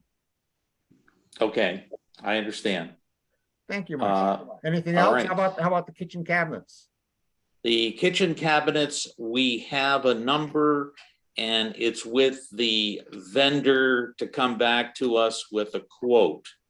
The quote does not include a painter to paint the upper cabinets, which we thought we could get away with.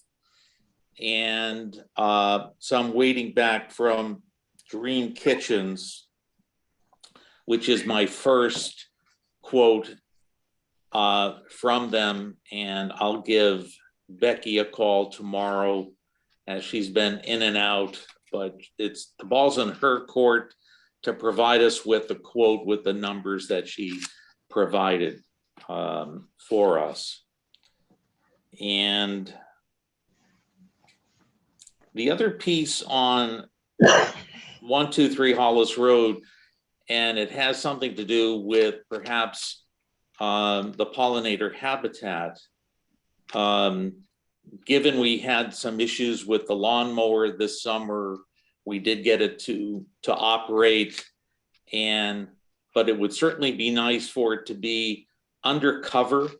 And I was just going to ask the commission, the barn that is on the same property as the house, is there any way that that building could be shared so we could actually put the lawnmower undercover so it wouldn't get all the wear and tear that weather provides on equipment when it's outside? So that would. Is that a different lawnmower than a lawnmower that's used by the tenant to mow their lawn? It is a shared lawnmower, correct? Shared lawnmower. Yes. So it would seem, just my personal opinion, it seemed entirely appropriate if it's a shared lawnmower to keep it in that shed. Okay. I would just approach the tenant. Okay, sounds good. We are also in the process of getting a hand lawnmower that is going to be donated to the pollinator habitat. And we were hoping that if we had a place for it, it would make a lot more sense to accept the donation if we had the space to put it in. So I will I'd take that up with the tenant, you know? Okay, all right. And we're also waiting, Nadia was going to see whether or not the purchase order was set up in order to pick up the fencing that was approved at the last meeting in the amount of $944.63. Apparently, even though it was approved, we needed a purchase order. And I was hoping we had an answer tonight on if that purchase order is ready to go so we could purchase the fencing for the pollinator habitat. Before Nadia answers, I want to hear what Jeff has to say. Yeah, thanks, Bob. Yeah, we did a walk there Saturday, and it's a beautiful piece of property. But it did bring up some questions for me.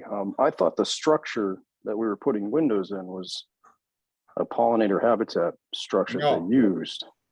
So, I mean, this is a building that's rented out? Yes. To someone? Well, it's not we have a tenant. It's a building that was on the property when the property was gifted to the Conservation Commission. And it's had a succession of tenants in it. We have a contract with the tenant. They pay $10,800 a year in rent. They're supposed to do a certain amount of free labor each month. And the money that's collected goes into, depending upon who you talk to, it's either called the Hollis Road account or it's called the Hawes Gift Fund. And that money is supposed to be used for the maintenance of the Hawes property, which is, located on Hollis Road. Okay, so I guess with that donation, sectioning off that piece of property and selling it outright would be not possible. We can't sell anything, once Can't sell once something's anything. given Okay. to the Conservation Commission, it's ours in perpetuity unless there's an Yep. act of the legislature that is passed by 2/3 majority, that would allow us to take and sell it, and we'd have to take and show that we were getting compensatory land somewhere else, is my understanding of the law. Okay. It's actually in the Constitution of the state of Massachusetts. Okay. I mean, it's just my own personal opinion. It looks like that house is getting a little run down. And it might be costing us a little bit more than what we're charging for rent. And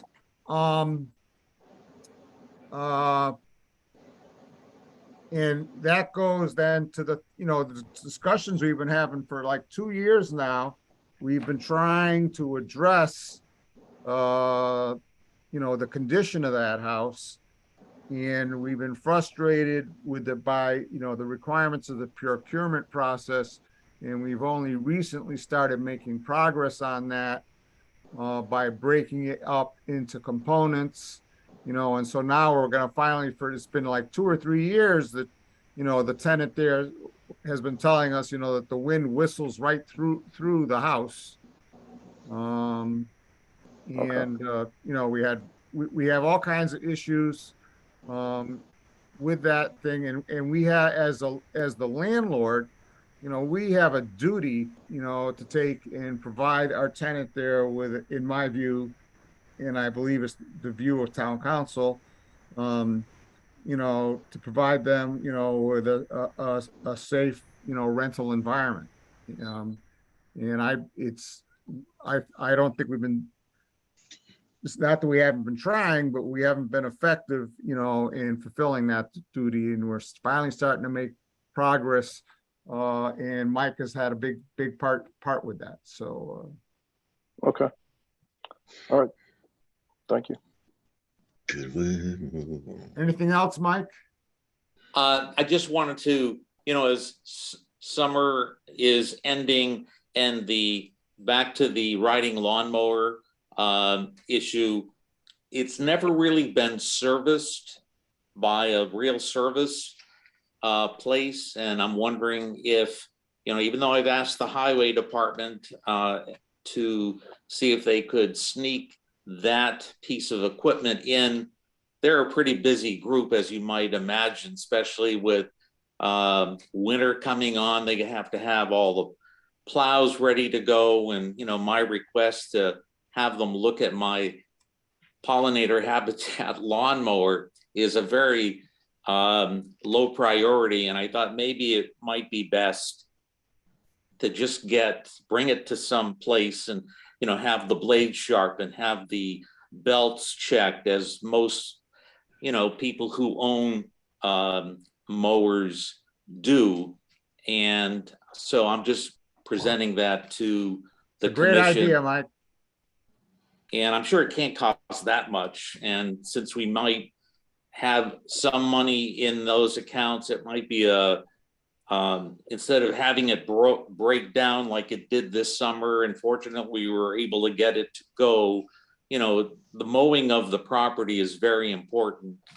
And especially now with the new gardens that the Habitat is trying to maintain, they sort of rely on a lawnmower that is working. So I'm going to, if permission from the commission, to get a few places that, give me a number of what it would cost to do just a regular maintenance for a mower Mike, before spring.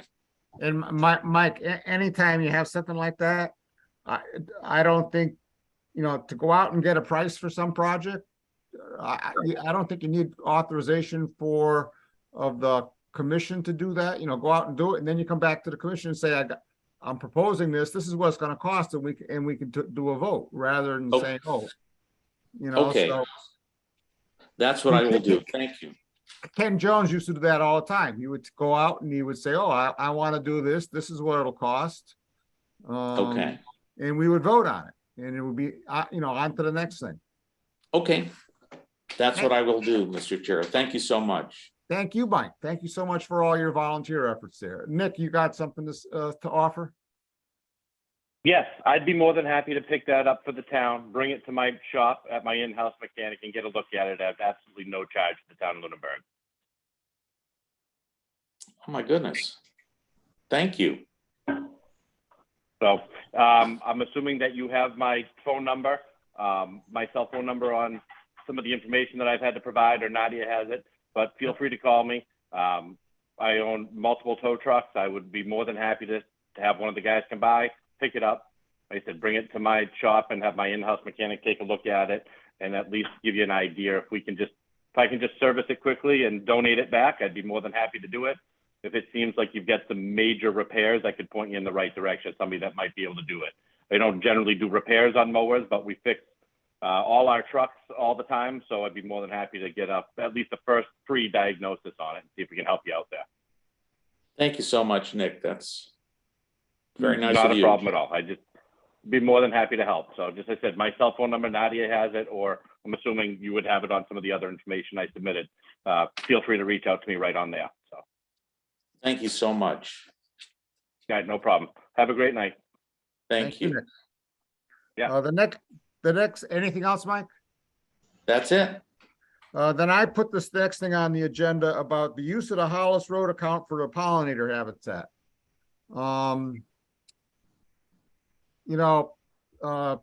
The Hawes gift fund, or the Hollis Road account, the money from that comes from the money paid by the tenant there, and the paperwork that describes what that account is for cannot be located, but everyone agrees that the purpose of that fund is to is for the benefit of the Hollis Road property.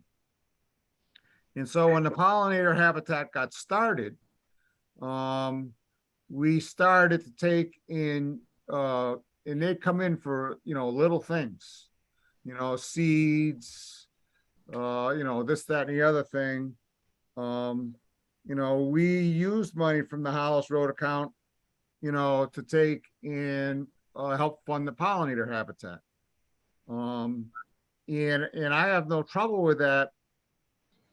But the reason I asked to have it put on the agenda on tonight for discussion is I think the commission has to keep in mind that our first obligation with that money is to maintain the residence for that tenant. And like right now, I think we got like 50 grand in there. So it's not an issue, but when I saw the commission spent $900 at the last meeting, they authorized $900 for fencing. I think we have to be careful, that the pollinator habitat folks understand it's not this deep well that has a blank check and they can ask for anything they want, because I think it's my personal opinion, just my personal opinion, that our first obligation is to provide a safe environment for our tenant there. And that was the original intent, that there was no pollinator habitat even contemplated, when the fund was set up. And that if the pollinator habitat had been located on any other piece of conservation land rather than the Hollis Road land, those funds wouldn't be available to it. So those are just my thoughts, and I just throw them out there, for people to think about. And now I want to hear what Mary Wilson has to say about that. Thank you, Mr. Chairman. So I have a bunch of questions. So with the house and the property, do we have any type of idea of how much money the house might consume for maintenance? Because you know, I manage a rental property myself, and one of the things that I always try to keep track of is how old is the furnace? How old is the hot water heater, right? How old is the oil tank? How old is the roof? So that if, you know, it's a reasonable expectation that some of these things are going to go bad on, you know, you would expect a regular interval, right? And do we have any idea about any of that kind of stuff? I mean, $50,000 sounds really robust until you have to do windows and have to replace a roof, right?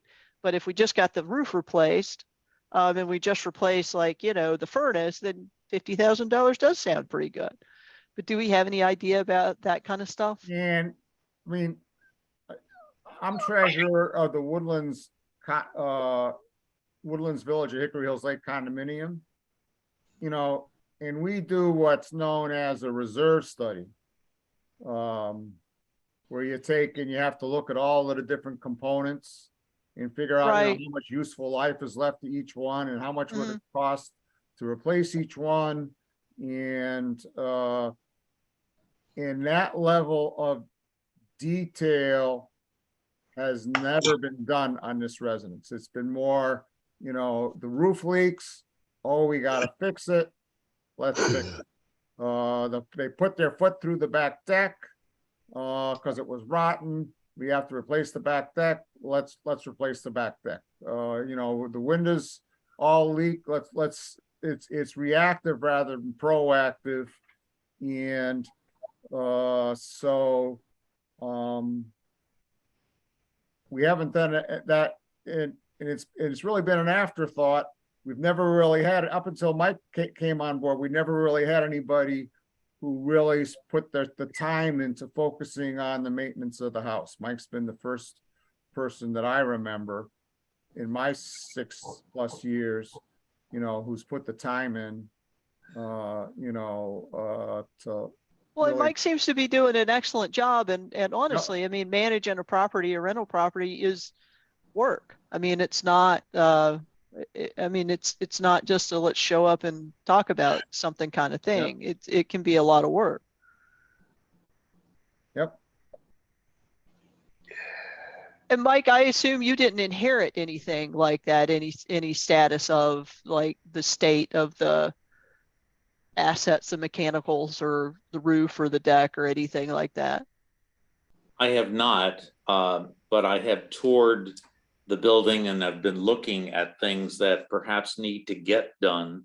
But I'm certainly happy to compile a list of how old the heating system is, although I'm sure I've heard through the grapevine certain things have been done by past tenants, not necessarily professionals, but they still did things in the house. But things like, I think the roof had been done recently by the former tenant because he could do that sort of kind of work. But that's why we're focusing on the windows and the kitchen cabinets, because they're perhaps in the, you know, the worst of shape, but certainly getting going down in the basement and looking at the age of the heating system and the hot water heaters, certainly something that we can ascertain how old they are. And I'd be glad to do that and present it to the commission at a subsequent meeting, if that helps. Well, I'm mostly brainstorming. I think that would help, right? I mean, because like as Bob was saying, that the funding there is primarily for the maintenance of the property, right, and ensuring the tenant's in a safe house. But it's hard, you know, like the next thing that seems like a good idea for the pollinator habitat that comes up as a proposal, it would be hard to say yay or nay if we don't kind of have an understanding of what kind of reserves we need to have on hand, you know, in the next event horizon for the house. So it'd be nice to have something like that. I mean, you know, or maybe to build it over time, right? So we start having some expectation of like, oh, well, we might have to replace the roof in the next, 5 years, or yeah, we won't have to replace the deck for another 10 years. So we're pretty robust there, something like that.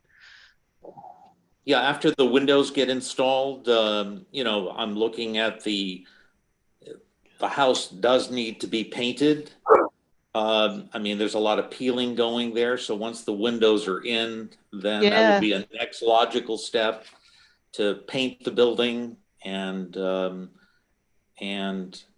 Sure. I agree, if you have I'd like to be able to get an energy audit as well in the building. Unitil sort of does those energy audits, and I have to work with the tenant because unfortunately those The energy person that audits. plays the electric bill has to call to Correct. do it, right? Has to make the request. And so I'm working on the tenant to help us to do that, and ultimately will help the tenant have, a better house because they'll provide some of the weather strippings, and they do provide things like plumbing, sorts of, and also thermostats, things that would be beneficial and perhaps save the tenant some money and ultimately improve some of the components in the building for the town. Thank you, Mike. Okay. Anything else on Hollis Road or the pollinator habitat? Certificates of compliance. Nadia, could you please take us through these certificates of compliance? Yes. 183 Hemlock Drive, they're not ready yet for certificate. 160 Mass Ave, that's the culvert replacing under Mackey. That's complete. They've submitted their as-built letter, and everything looks good. I think they're ready to sign off on them. So I'm looking for a vote from the commission, Mr. Chair. For 160 Mass Ave. Yes. I went down and parked up on top of it the other day. Looked good to me. I'm looking for a motion to issue a certificate of compliance for 160 Mass Ave. So moved. All right. Second. All right. Roll call. Rich. Aye. Jeff. Aye. Mike. Aye. Mary. Aye. Rich. Aye. And I for myself. Tell us about 139 Island Road. Yeah, 139 Island Road. This is a case of a very old order of conditions. I think from the early 90s that had never gotten closed out for a septic system. And also along with that, there are 2 previous enforcement orders that I'd like the commission to vote on closing out as well, since they have also been recorded at the Registry of Deeds. As far as I can tell, I went and did a site visit this week. Both of the enforcement orders were prior to the order of conditions. I believe that this applicant went and replaced their septic system within the wetlands buffer without an order of conditions, and so it was an after the fact order of conditions, which also seems to be complete. We do not in this case have a letter from the engineer. This is, the property has changed hands more than once since the early 90s. So I would recommend to the commission to waive that requirement in this case. And I think it's also not required on the original, the order of conditions so old it doesn't require that. So it requires the commission to vote to close it. Okay, 39 Island Road. Yeah. So I guess I'm requesting both a vote on closing out the order of conditions 208. Oh, this is the Vanooks property. Yeah. Yeah, and didn't it just sell? They're about to close, but Yep. this came up during the title search. Yep. And so how many votes do we need here if we got one certificate of compliance and 2 enforcement orders? How many votes do you need? Well, I think as chair, I think I'd like to have 1 vote on the certificate of compliance and a separate vote on the 2 enforcement Okay, orders. sounds good.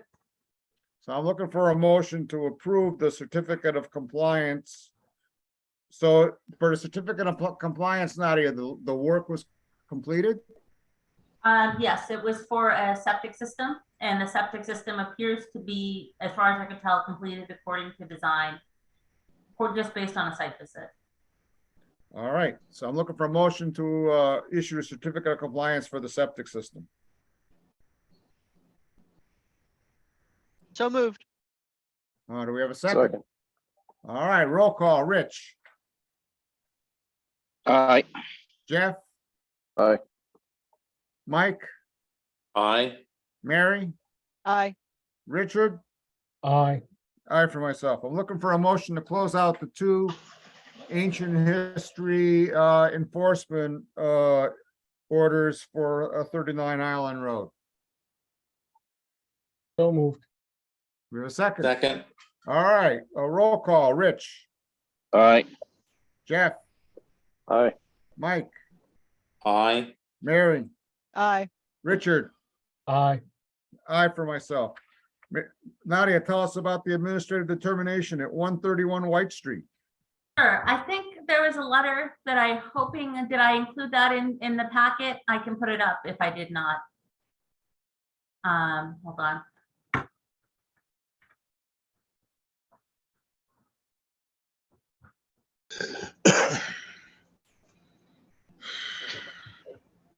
And the other thing, Nadia, I don't see the plan submittal for 160 Mass Ave.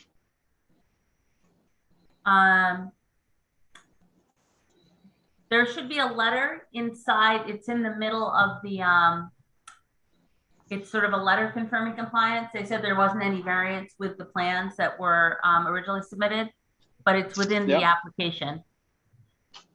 Is that, is that So on it's the not, folder? it's not in tonight's meeting documents?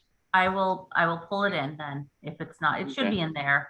Or it should have been in Okay. last, it was actually at the last meeting, but I wasn't sure we were ready. Let me pull it in if it isn't. Here, this is the, I'll just pull it up on screen if that's helpful.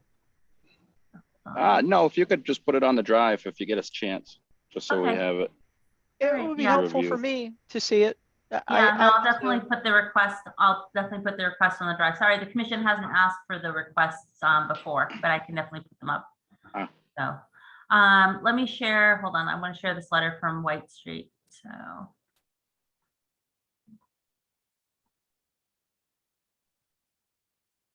That's the certificate of compliance. So they just have a letter to confirm that it was done exactly according to the drawing. Mm-hmm. And then.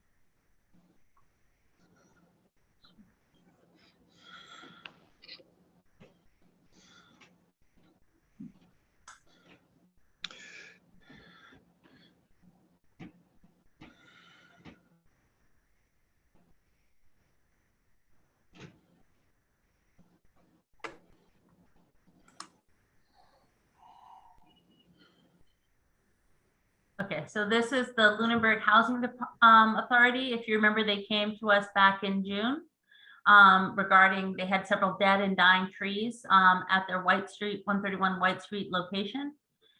And they requested, I think the commissioner asked that they submit an RDA instead of an administrative determination. And they have now written a signed letter saying that they're asking the commission to reconsider. They're asking the commission to reconsider a vote that already occurred. Yes, Aha. That's an unusual move. yes. I have offered to assist them with filing the RDA at whatever level they would like assistance doing so. If the commission would like, I could certainly get back to them and, tell them, I will walk you through the whole process and help you fill out the form. So, Okay, So and we have public comment here. go ahead. So I'm before we do I'm a- that, any comments or questions from members of the commission on this letter to reconsider, or would we like to hear from the members of the Housing Authority Board of Commissioners first? Wayne, go ahead, Wayne. I am on the board. I'm the resident board member. of the Housing Commission for Lunenburg. ahead. As a resident here, the tree situation here, there are trees that are dead that have broken off at ground level, but are leaning against other trees. Last winter, we had heavy winds, snows. One of those trees rolled off of the perch that it was on and landed across the hoods of 3 cars. Okay. What we're looking for is to remove the dead trees. Some of the pines, if you're familiar with how big they get and the branches that die and they just hang there for years and fall, we have a lot of that going on. Basically, I know it's a conservation area. To fall those trees, leave the lumber on the ground to let it rot in as it should. The other thing, I don't even know if you guys are aware of, you have an endangered species tree growing through this the brook area. There's Native American black walnut trees that grow back here. They're an endangered species. Part of the problem with these big high pines is the seedlings are shooting up, trying to reach for sunlight.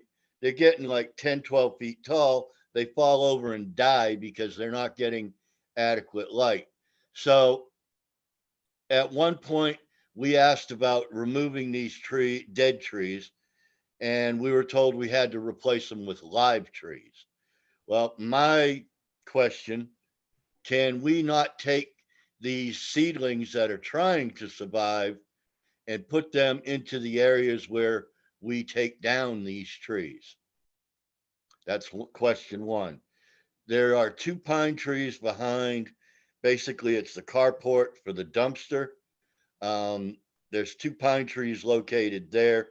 Branches have fallen. Fortunately, the roof was there, but the branches rolled off the roof and actually hit a tenant when they went out to dump trash. So there's personal injury problems with that, as well as the damage to vehicles. We're not asking to make a drastic change to the wetlands area. We're just looking for liability for housing, because our insurance is liable for damage to the vehicles in the parking lot. 2, it'd be a good idea that we'd be able to do this. If you want us to replace the trees, let us take these seedlings that are getting snuffed out because they can't get daylight and transplant them into those areas. That would propagate the growth of these endangered trees, increasing the population of the trees in this area. So Wayne, Yes. that's all very well and good, but what you're asking for is a lot of work. In what you requested at a previous meeting was to have this work done under administrative determination, which requires no paperwork, no plan. You just come Right. in. We want, well, Wayne, I'm talking, Wayne, you're gonna listen for a minute. Okay. And Sorry. and the commission voted that you had to file an RDA. And and I don't, and what you're describing tonight is, moving trees around and all that stuff. That sounds,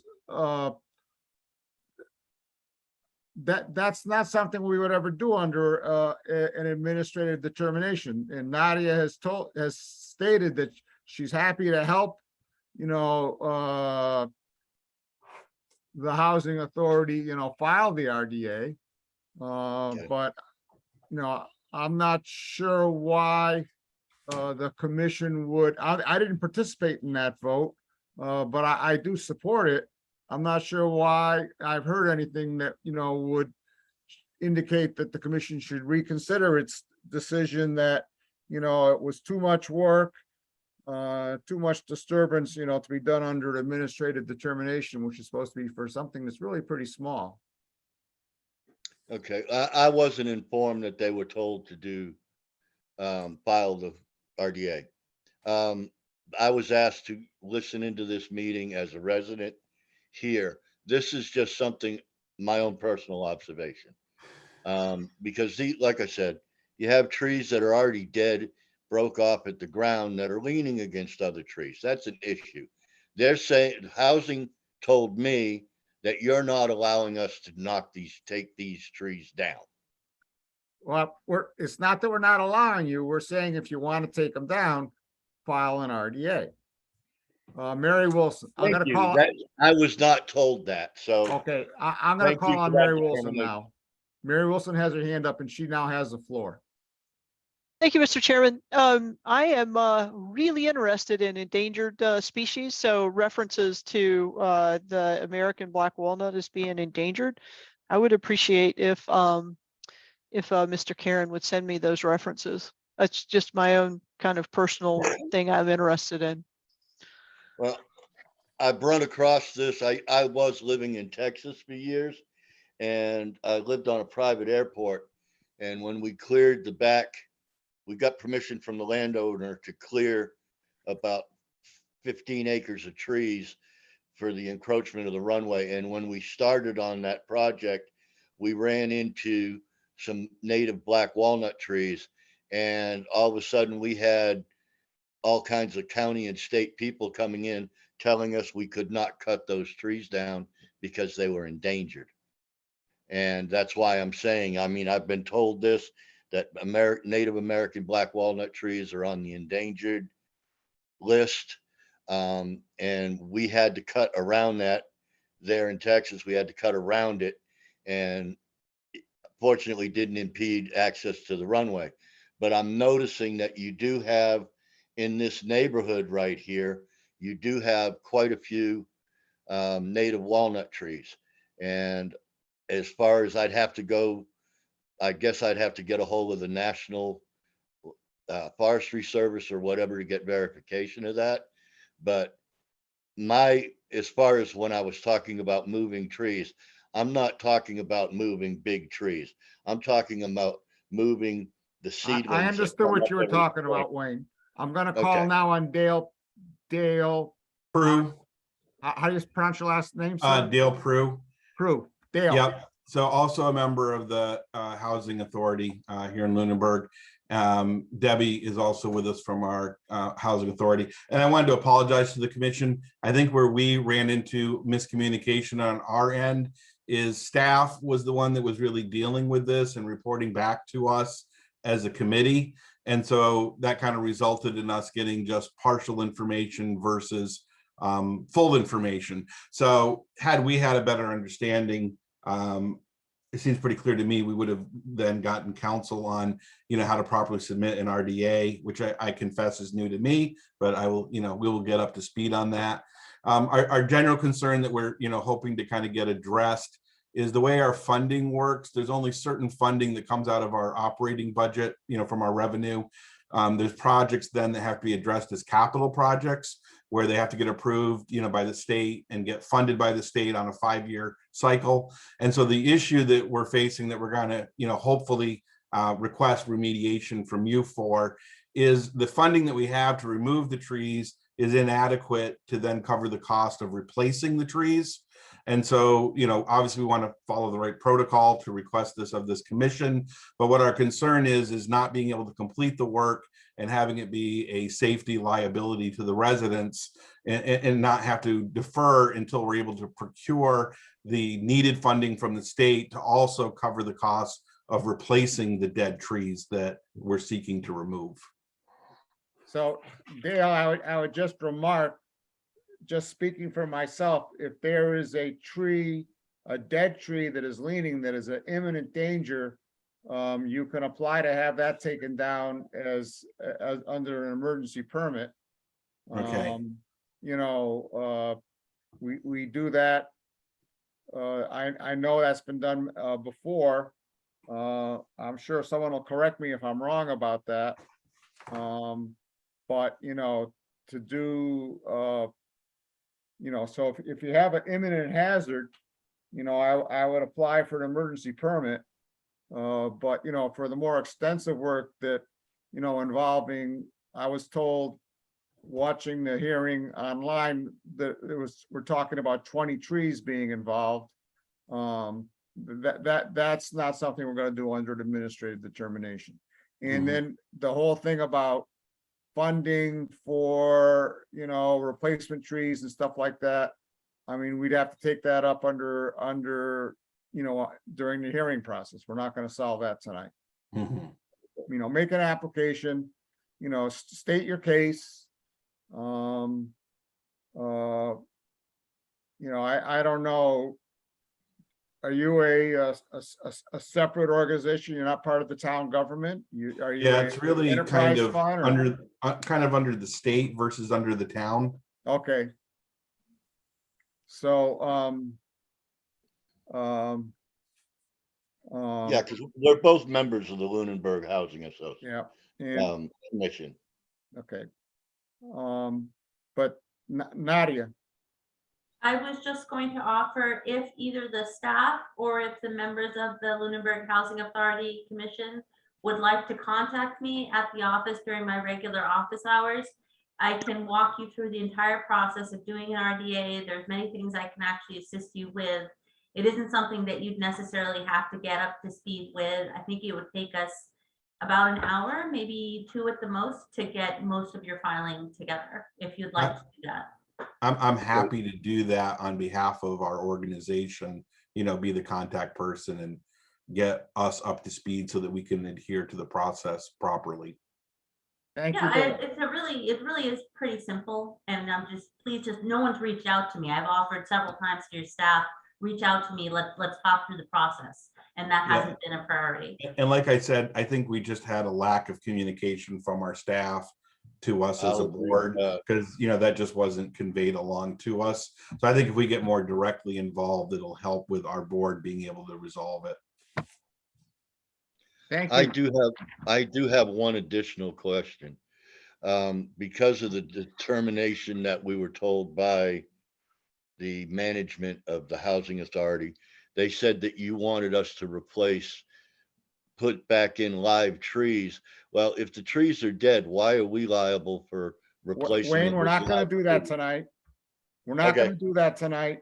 Okay, That'll occur during the hearing.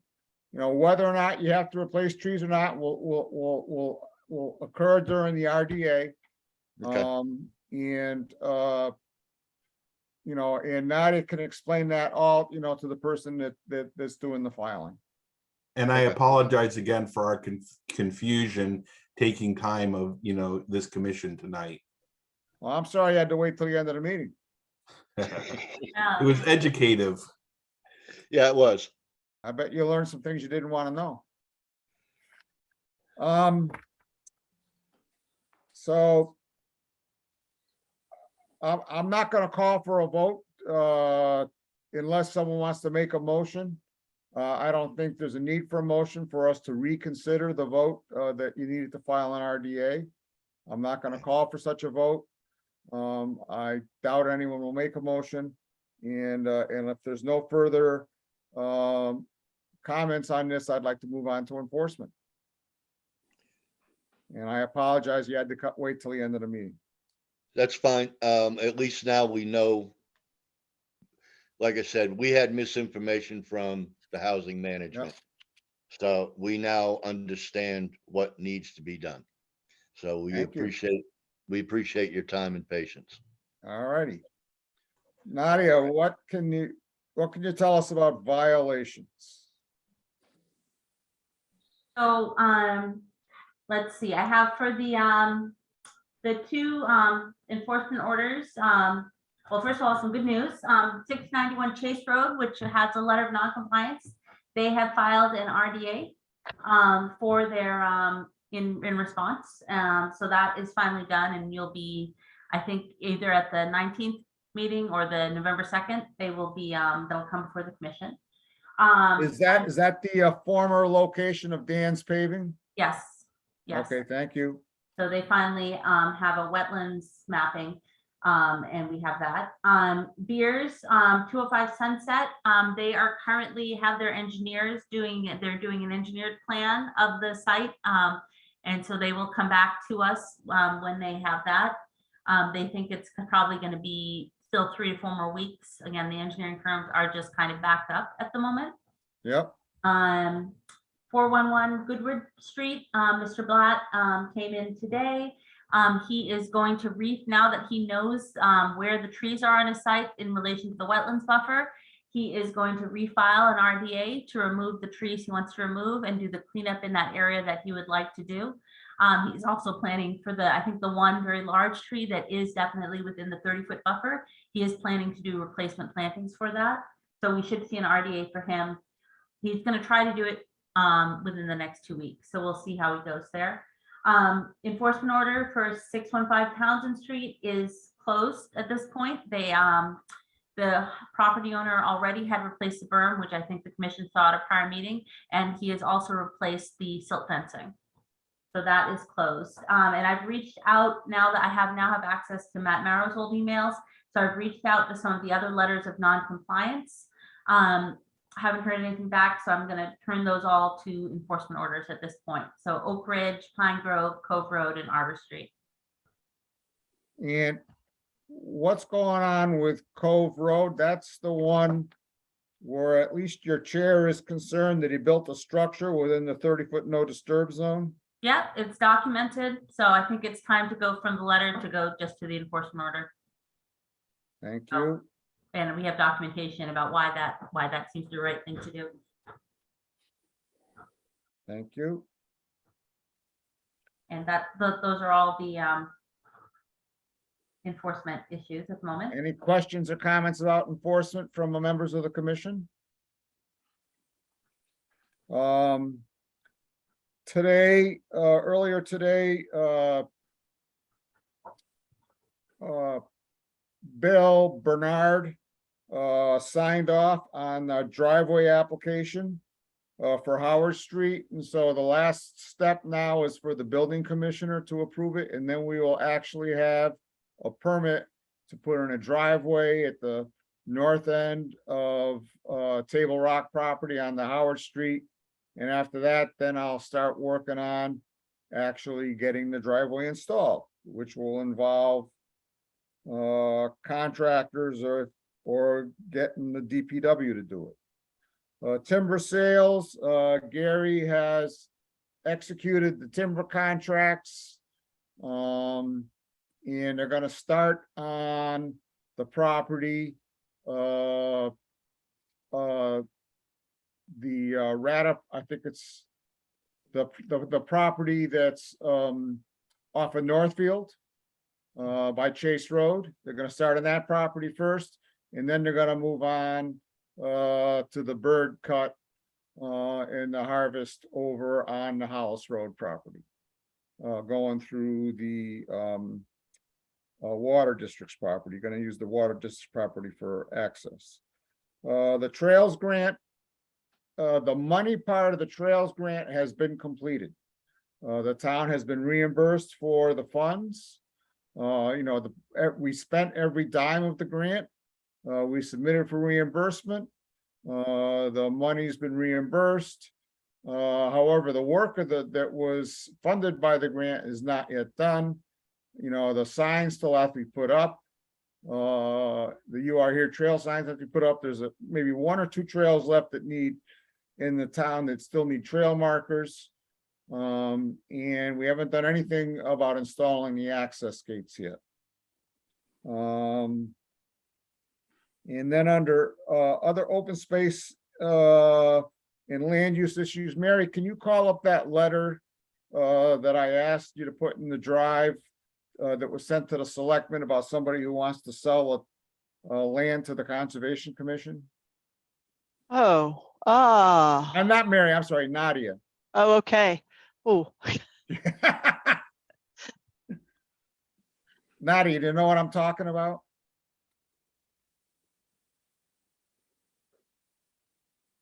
I do know what you're talking about. Hold on 1 second, Bob. Excellent.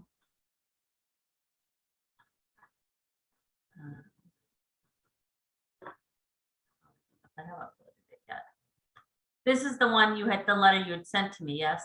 That's right. Hold on. It was a letter that was sent to the Board of Selectmen. Correct.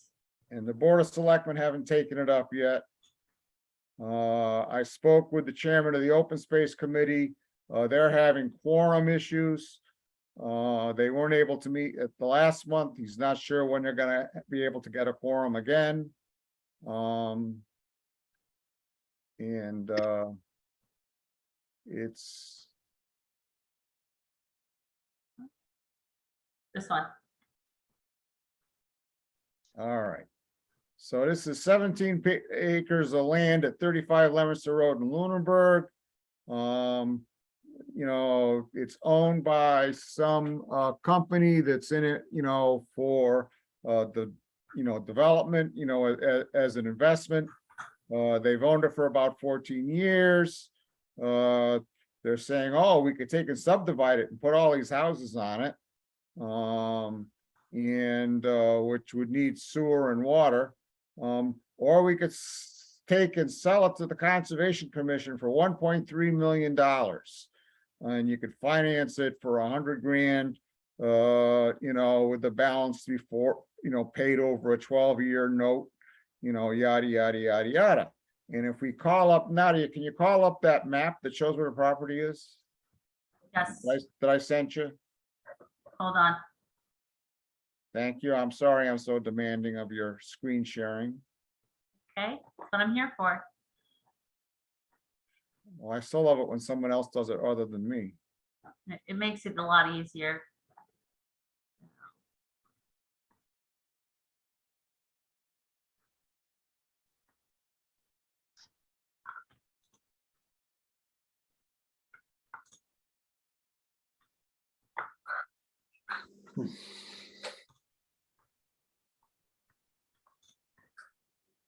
It was a screenshot, so I think it was a JPEG.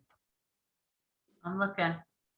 I actually have the mass mapper up that shows the wetlands on that property, Oh, you do? if that's helpful. You want to share your screen, Mary? Sure.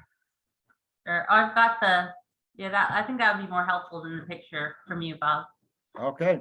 So, So this is the property right here, Yep. 35 Leominster Road. And it's got- Go ahead. Yeah, and it's got one house on it now. And he's saying, oh, if I subdivide it, I can get this many lots, and so therefore it'll be worth this much money. And, you know, so what wouldn't the town like to buy it for 1.3 million? And I'm proposing, it doesn't meet any of the criteria for open space. And it's not adjacent to any other conservation properties. And I'm proposing that the Conservation Commission vote tonight to tell the Board of Selectmen we're not interested in this conservation land. But that's just my idea. I'm totally open to other people's, you know, thoughts in what the, you know, the will of the commission is. Make a motion that we inform the Board of Selectmen that the Conservation Commission is not interested in this property. Thank you, Richard. Do we have a second? Second. Second, All right. Roll call. Rich, Aye. Jeff, Aye. Mike, aye. Mary, Aye. Richard, Aye. and I for myself. Thank you so much, Richard, for that motion. Committee reports. Any committee reports? Oh, Mr. Chairman, I don't know if I have a committee report, but I did have a topic that was associated with the Trails Grant Go ahead. that I'd like to socialize with my fellow commissioners. I am, as many of you may know, I wrote a grant for Mass Trails last year proposal. It's in the process of being awarded. We've gotten approval at the state and the federal level, and I wrote this. It was being submitted on behalf of the Lunenburg Snow Riders, but it was to benefit the conservation lands. We have several projects that I had proposed to give the commission support on. But my own goal is to get good at writing grants, and the way you get good at writing grants is by doing it over and over. So I would like to find, I'm kind of trying to drum up a project for this year The Mass Trails deadline, I think, is like the first week in February. I reached out on your recommendation, Mr. Chairman, to Heather Lemieux to ask about, maybe some other like ADA or accessibility types of grants that could provide potential funding. As I know, we have a couple of properties that have ADA type of accessibility, on at least a couple of trails.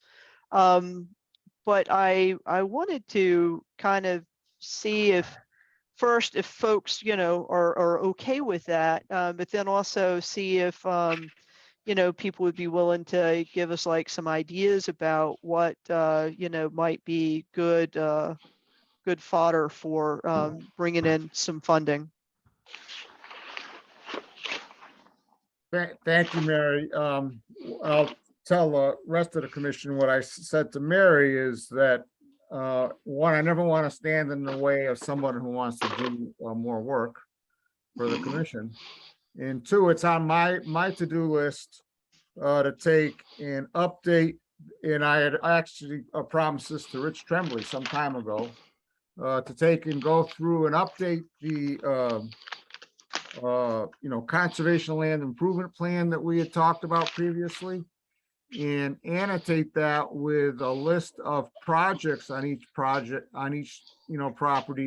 that could be done, so it would be available, like for the Girl Scouts or the Boy Scouts or grant applications or anything else like that. And so I am getting closer to getting to that task. It's been on my to-do list now for about 6 months.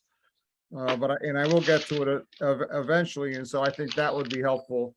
And, and I would be bringing that, back to the full committee and, to the full commission, and we discuss that some night, and that could be a way. And now Mary has made this more urgent since, she wants to apply for a grant, and the deadline is for the grant, I believe, is the end of January. So I'd have to get this done probably sometime in the month of November. Where we could, set aside some time at one of our meetings to go through the, conservation lands improvement plans, and the tasks and talk about, what might be good fodder, for grant application. Well, and one of the ideas that you had kind of floated the other day, it's just a brainstorm, was, I guess it's the Harold Harley wildlife viewing area, the area that's part of the Cowdrey that's kind of at the outflow of Hickory Hills Lake, that its access is flooded very often. Getting that raised. So, I mean, one possible thing that that we could do is I could ask for a quote from an engineering firm to go in and do a plan so that we could actually scope the work. And it's possible even to get at least for Mass Trails, you can do get a grant for just doing the design work on a project as well. So that's a possible. Yep. Any other further comments about Mary's ambition? I love your energy, Mary. I like the trails and I like writing grants, so we'll see how far we can take it. But thank you for the podium time. Any other communications? Any public comment? I'm interested why Sam Walsh has stuck with us all this time. I'm right here, Rob. I'm still here. And why are you stuck with us all this time, Sam?